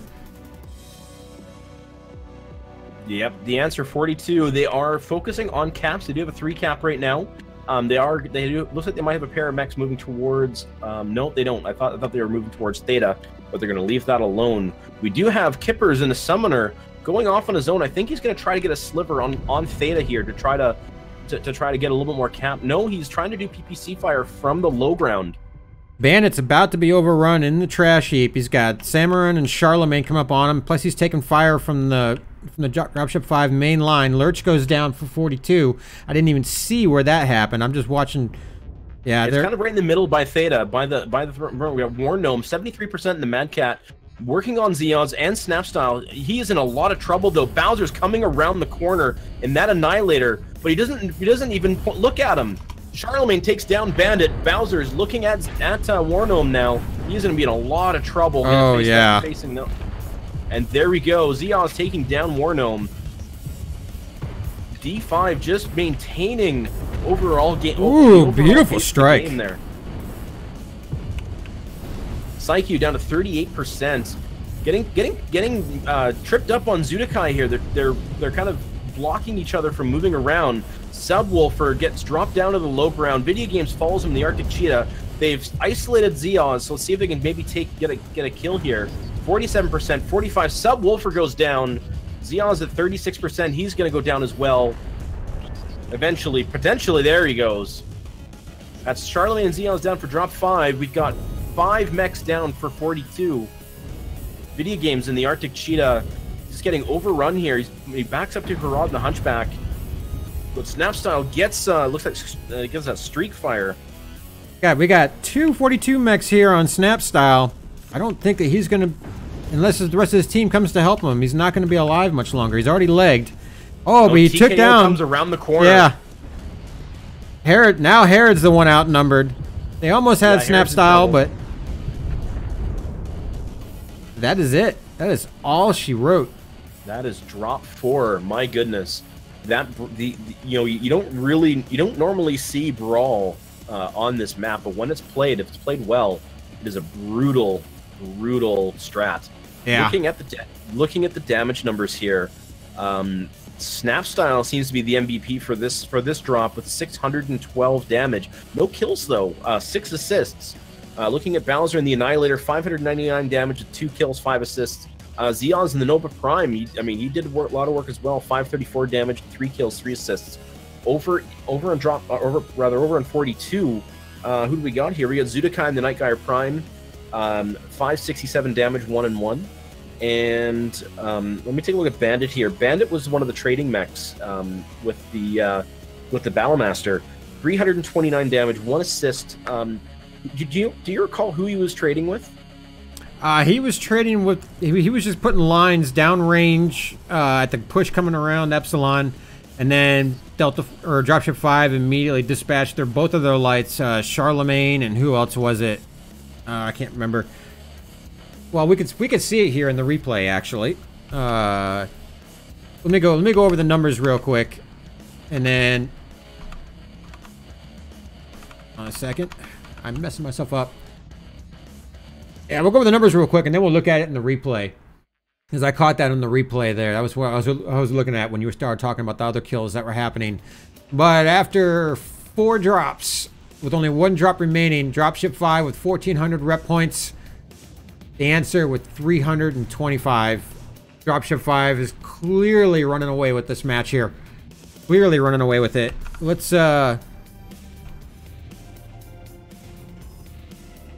So I'm taking a look at the initial setup here on the replay. You got 42 spreading out across the map. You've got Dropship 5 mostly consolidating their mechs over in. I lost my map strat. There we go. You know, they're consolidating basically in E5 for that push on Epsilon. You can see that Bowser did peek in the Annihilator just briefly, just to kind of see if 42 was setting up for the long-range trade, which ultimately they were doing.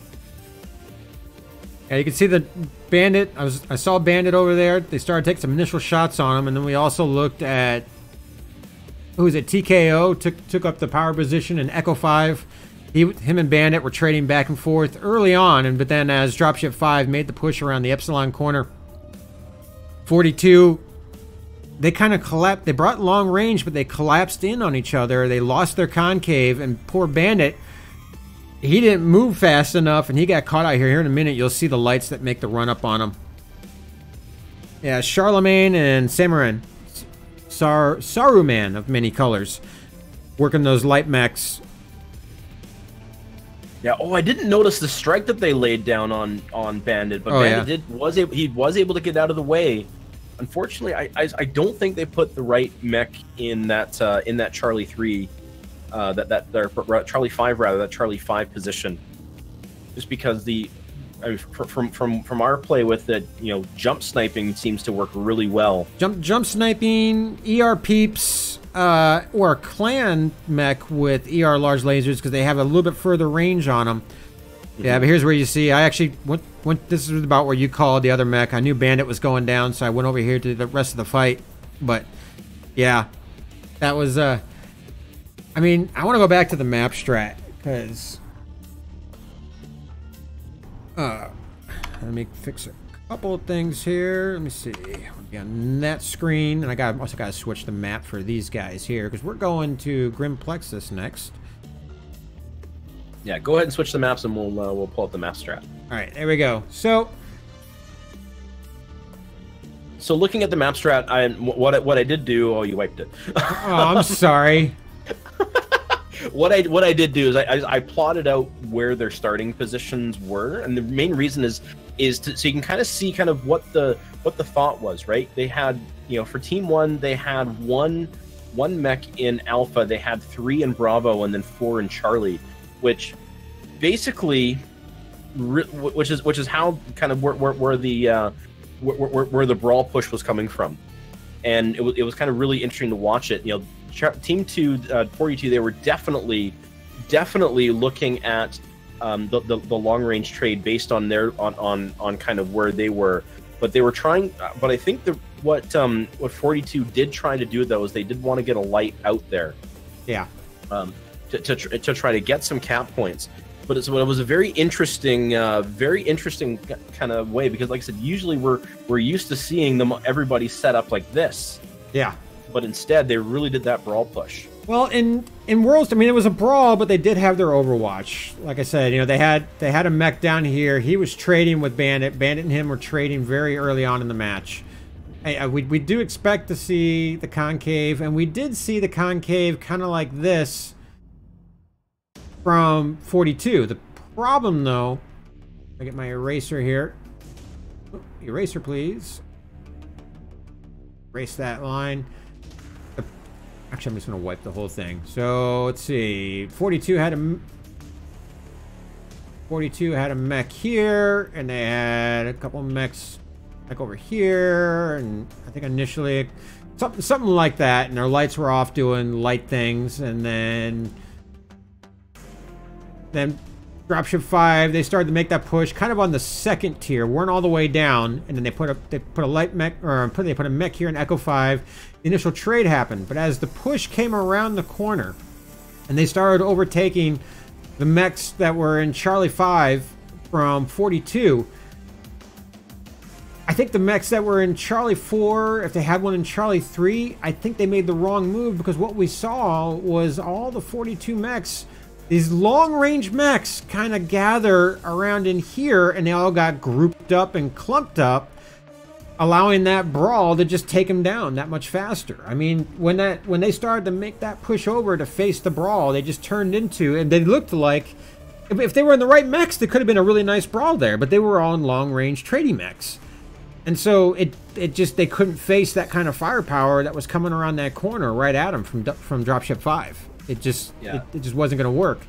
Oh, for sure. And just the utter momentum from Dropship 5, I think it might have spooked them a little bit, because you could see them there. They ended up kind of clumping up a little bit too close together.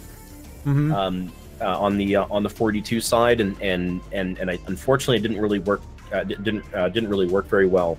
42 was able to use the weight of their annihilators.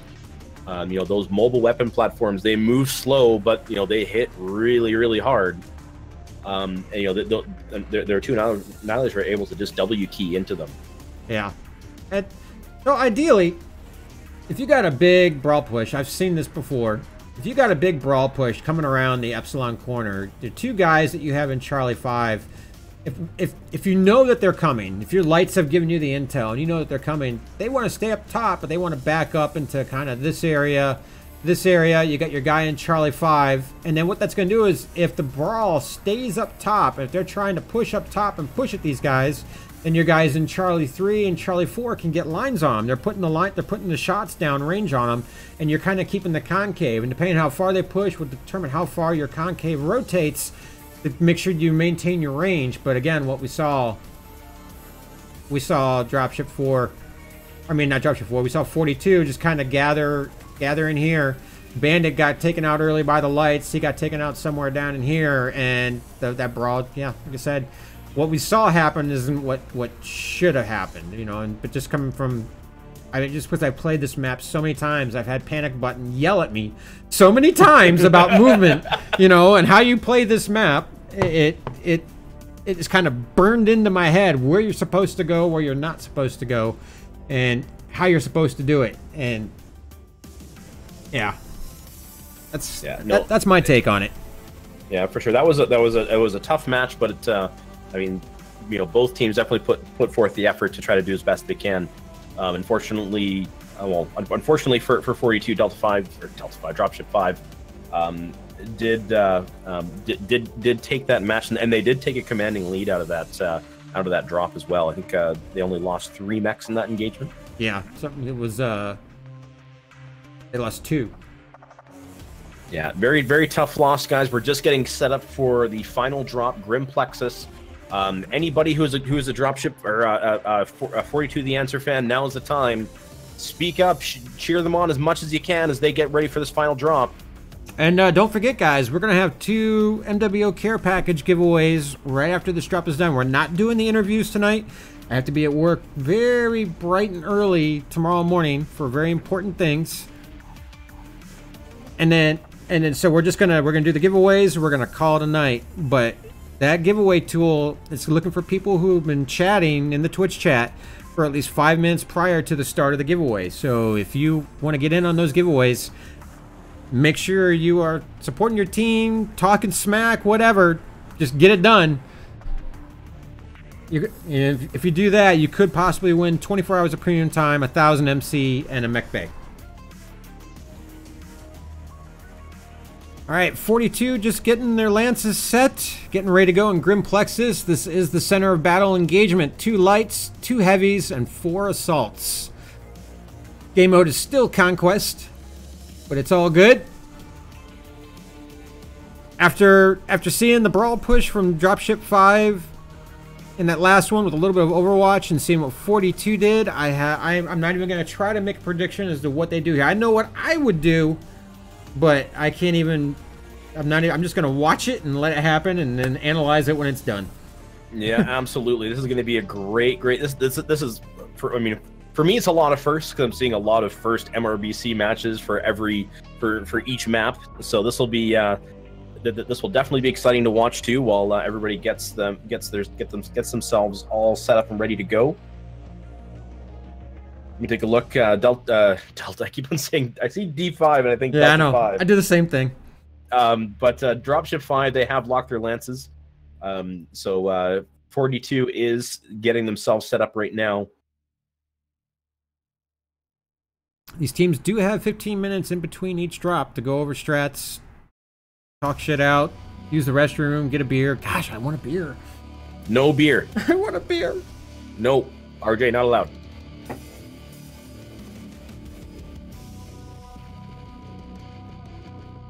I'm watching the chat here and from the teams. It's funny. Yeah, apparently, I'm throwing the after-match party. Apparently, yes. And people are talking about sneaking into bandits' luggage for MechCon. I can't wait for MechCon. Yeah. MechCon, of course, was announced December 1st and 2nd, which is the first week of December. 2 days. I can't wait. I mean, I'm kind of a bit biased here simply because I live in Vancouver. So for me, I can hop on the SkyTrain.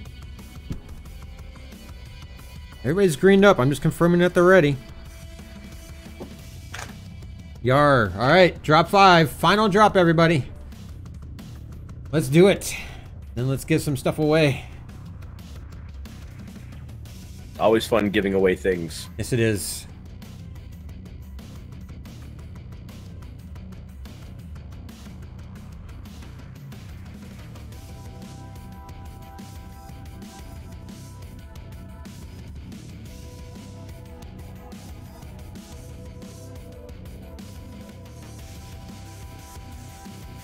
All right, here we go.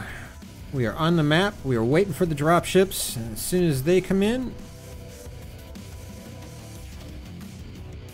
we'll get the mechs for you.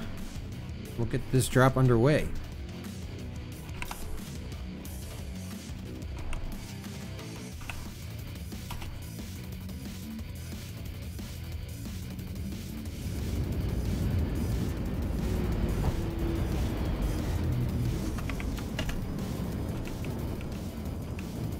Alright, I am on the Dropship 5 side. Looking at the mechs, we got a Warhawk, a Wolfhound, an Ebon Jag, another Warhawk, so doubled up on the Warhawks, Arctic Cheetah B, a Mad Cat 2, a Supernova, and a Summoner F. Alright, over on 42 side, we have a Nova Cat, a Firestarter, Mad Cat Mark 2B, an Executioner, a Wolfhound, another Battlemaster, Bandit's Battlemaster, Hellbringer, and a Mad Cat Mark 2B. So 2 of the DACA Mad Cats. Yeah, I'm kind of surprised to see a couple Warhawks, but I mean, that seems kind of like an older meta, especially after the Mad Cat 2 and the Annihilator, but you know. Hey, who knows? They're a DivA team. I'm in a DivA team. So yeah, come on, we're DivA for a reason. Yeah. Let's be honest here. All right, initial trades happening here on Theta. Both Dropship 5 light mechs getting into Theta. Looks like they're gonna get a light cap on that. What is the rest of Dropship 5 doing? Let's take a look at some of their mechs. Yeah, it looks like the Dropship 5 they sliver capped Theta and they walked it back. They ignored all of their other caps. They sent nobody to Gamma, nobody to Kappa. Meanwhile, 42 is out. They have a mech out at Epsilon. They are looking to at least get something. Looks like they're sending somebody back, possibly, to get Sigma. Yeah, it looks like the Wolfhound, Lurch 98, is going to get Sigma, or rather Epsilon. No, Sigma. Warhawks are both quad peeps. That I expected. Making trades with the people up on Hamburger Hill.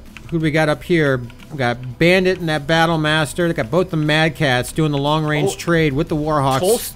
Tolson at Epsilon, 3 versus 1. Uh-oh. Trying to get Epsilon, but getting pushed by Blaketown, Navid, and Snap Style. He is way outgunned there. Also taking fire from way over from Fox 7 side, I think. Yeah, it's coming from the top of the hill there. I don't know that Tolson's... I mean, he's going to be hurt. Yeah, his back is crit. Yeah, 71% from Tolson as he walks away from Epsilon. He did, but Dropship 5 got the cap on it. It looks like those lights are probably... Lurch came up here to support him, but I don't think Lurch realizes how many of them are over there. Tolson should be... 40. I'm not even sure that Tolson realized how many were over there. Looks like 42 is getting set up at Hamburger Hill. Meanwhile, for Dropship 5, they have both the gas station and the city. Yeah, they got some very good points on the map. We got most of 42 congregated on the one hill. They need to spread out. They need to spread out. They need to put some mechs out wider so that they can get crossfire downrange. Those Warhawks from Dropship 5, I mean, they're no joke. They know how to... They've definitely taken some damage. Bowser at 76%, Deuce Volt at 83%. So 42 is trying to focus them down because they are a little bit more exposed than the rest of the Dropship 5 team. But 42 falling back, they're kind of sitting kind of near the back of Hamburger Hill there.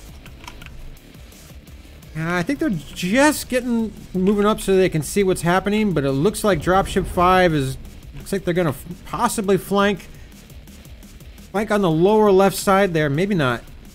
So very interesting builds on the Mad Cat Mark IIs for 42. Both of their Mad Cats are 2 Gauss rifles and 2 ERPPCs. So they're trying to bring the Gauss PPC meta back. They're just going to have to be really careful not to fire everything at once, otherwise they take severe ghost heat. Yeah, that is not easy to deal with anymore. That's why we're seeing a lot of Gauss and ER large lasers now. Yep, 42 trying to do a rotation here towards the Warhawks to get Tolson and Lurch and the Wolfhound and Firestarter, and they're trying to make their way around to challenge those Warhawks. If they can get in close range of them, the Warhawks will be in trouble. Bowser sees this and pulls back. Yeah, he's trying to run. Lurch is pushing in by himself, though. He's got 3 enemy mechs up there. Yeah, I think he just realized that. Oh, he's taking some hits, too. Yeah, Lurch realized he probably overextended a little bit. Tolson peeking around the crystal there. Lurch was able to retreat, but not unscathed. He looks like he took a lot of hit in his backside. Nice strike just came in. I think Tolson caught a little bit of that. Lurch might have gotten a little bit of it. Yeah, Tolson is not looking very good. He's down to 58% armor there. 58% health. And it looks like the rest of 42 has vacated Hamburger Hill. I mean, for the amount of range that they brought, they're just still too tightly grouped. And that's my personal opinion, though. I mean, this is a DivA team. I'm DivA. Yeah, looking at Dropship 5 though, all they did is they've accordioned out a little bit. They got Navid in the Wolfhound, trying to gain some intel for their teams. Blaketown's there as well. Their heavy hitters are kind of around the other side of gas station here. The Warhawk is right out in the open, 64%. Bowser trying to look for some damage. Kipper is doing some jump sniping with the summoner. Dropship 5 does have a cap lead. They got 3 caps now to 42's 2. The lights for Dropship 5 pushing the outside, trying to get some intel, trying to let their guys know where they're at. They're not moving to engage. That would kind of be suicide. But getting UAVs up, maybe getting some strikes down on them. 42 is pulled back a little bit. Harad is definitely not doing well. 66%. Looks like he's taken some severe damage, though. Looking at it, yeah, his right torso has been cored, so he could lose half of his effectiveness very quickly. Subwoofer, yeah. Subwoofer in that Hellbringer 4 ER large lasers, lost both of his arms and his cord center. Again, you know, very, very, very vulnerable here. Can do a lot of damage, but you can't be out long enough to actually do anything. No kills yet. 42 is down significantly in damage numbers, though. Dropship 5 does have the advantage with health. With health and with caps. With 42's got to do something here. Yeah, their damage numbers are looking absolutely terrible. It looks like they are trying to focus down Bowser. Bowser's at 52% in the Warhawk. But looking at the mech, he's got both of his PPCs. He is cored on all torsos, front-facing. So they have been focusing down quite a bit. Bowser, though, is definitely getting the goals. PPC fire out, using his arms for shielding. First mech drops for 42. Dropship 5 has moved up. Moved up into the tanks. 46%. That's Dropship 5 is moving into them now. Bandit's going to be caught out of position here. And he goes down, just like you called. Looks like... Well, there's 2 more, actually. Harad also goes down. That just Video games get swarmed. Prometheus, I think he's the... yeah, he's the last big mech standing. Dropship 5 is quickly moving in on him. He's not looking very healthy. Yeah, he's one shot. Now we just have the light mechs left, and the light mechs are not looking good either. No, Tolson was trying to get Deuce Volt down, one of the Warhawks. Blaketown and TKO rotated to help him out. Tolson does go down. Lurch and the Wolfhound is the last one, taken down by Deuce Volt, and that will be it for this final match. Dropship 5 blanks him, 8-0. And on top of that, they didn't lose a single mech in this final drop. What I just said. 8-0. No, I was more talking about the fact it was 5-0 drops. Oh, no. Okay. Go ahead and give them those numbers. We have those numbers there, and we'll tally up the final. All right, no problem. Taking a look at the final damage numbers, Bowser comes in with 1,076 damage. Wow. Probably the highest damage number that I have seen from all the matches that we've casted so far. Again, he was in one of the Warhawks. Deuce Volt was in the other Warhawk at 687. Those Warhawks were definitely doing a lot of work. 2 kills, 6 assists respectively. And then you've got the Alpha Land seem to be all in the 400s. Navid and Blaketown in the lights, they each got a kill, but not a lot of damage. So that's definite efficiency there. Looking at the 42 side, you can see Bandit did quite a bit of damage, 603 damage. Unfortunately, I missed the rest of it because the screen went away because I'm talking too much. But hopefully we'll. All right, kids. That concludes the drops. Dropship 5 getting 1,750 rep points tonight. 42 the answer, getting 325. Dropship 5 blanks the answer. 5 drops to nil, and then the last drop going 8 mechs to nil. I mean, this is one of the powerhouse teams, kids.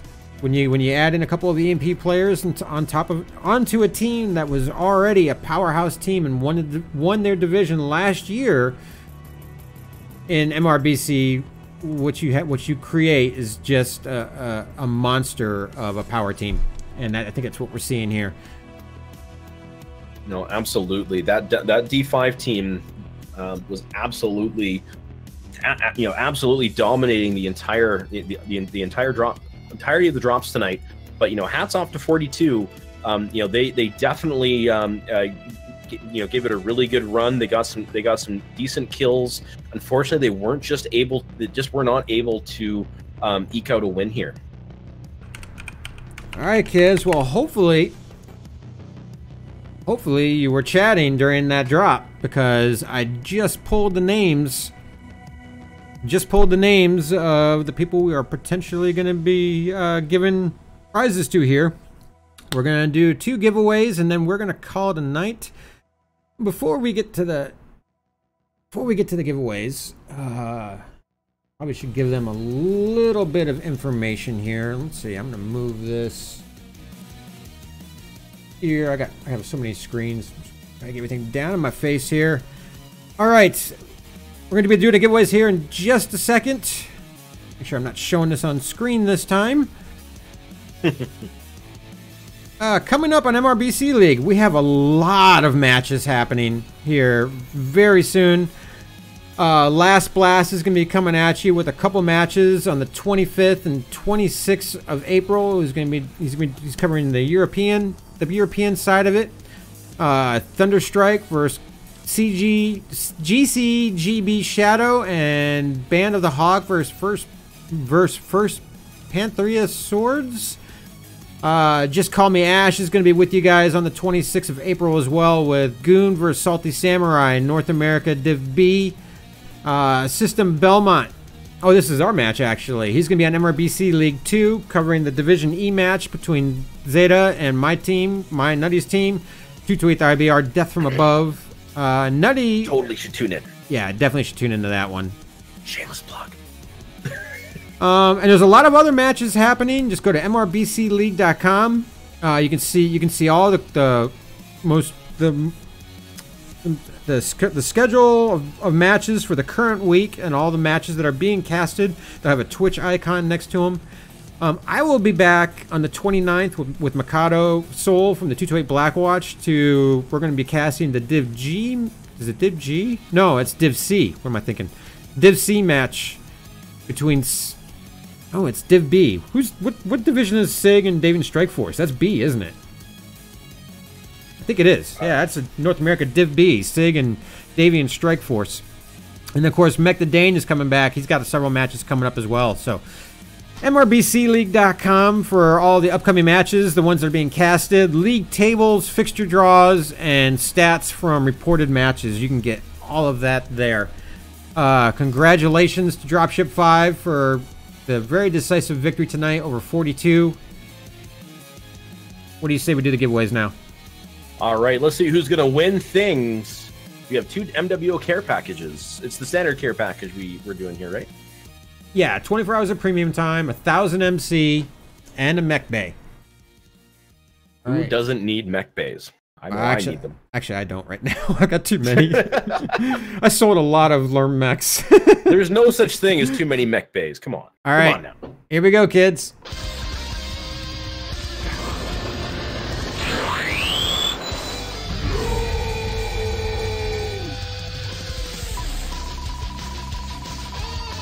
All right, we're spinning. First winner is going to be drawn momentarily. And if you win, make sure you send me a whisper in Twitch so that I can get your codes to you. Nutty, you almost won. Did I? Yeah.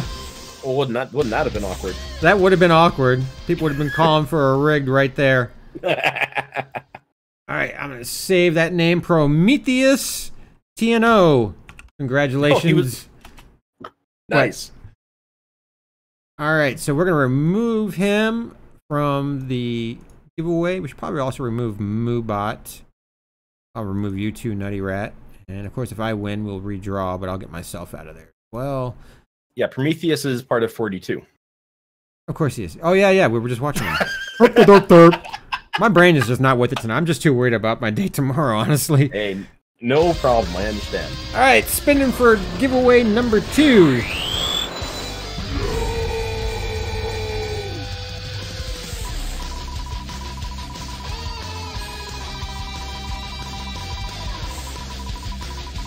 All right. It's starting to slow down. Who's it going to be?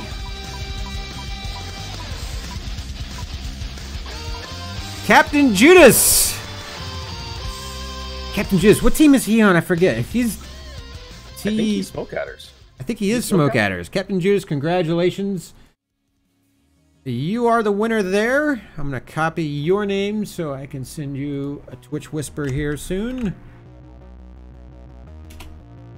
All right, kids. That is going to do it for us. Again, no interviews tonight. I have to be at work way too early tomorrow morning. In fact, I'm going to try to be in bed within the next 20 minutes if I can help it. I hope you have a great night. Thanks for tuning in. we will see. I think the next match. I think the next match is actually going to be happening tomorrow, if I'm not mistaken. The one it's on MRBC League. Yeah, that's 12, tomorrow. 12 DG versus Clan Ghost Bear. Yeah, happening at 8 o'clock. Some European time. I'm not sure which one that is. Yeah, but, BST. I'm not sure what BST is. Yeah, neither. I don't know. It's a European time. But anyways, that's going to be it for us tonight, guys. Thank you very much for tuning in. I'm RJ Base. And I'm Nutty Rats. He's Nutty Rat. We will catch you all next time, everybody. Peace. Yep.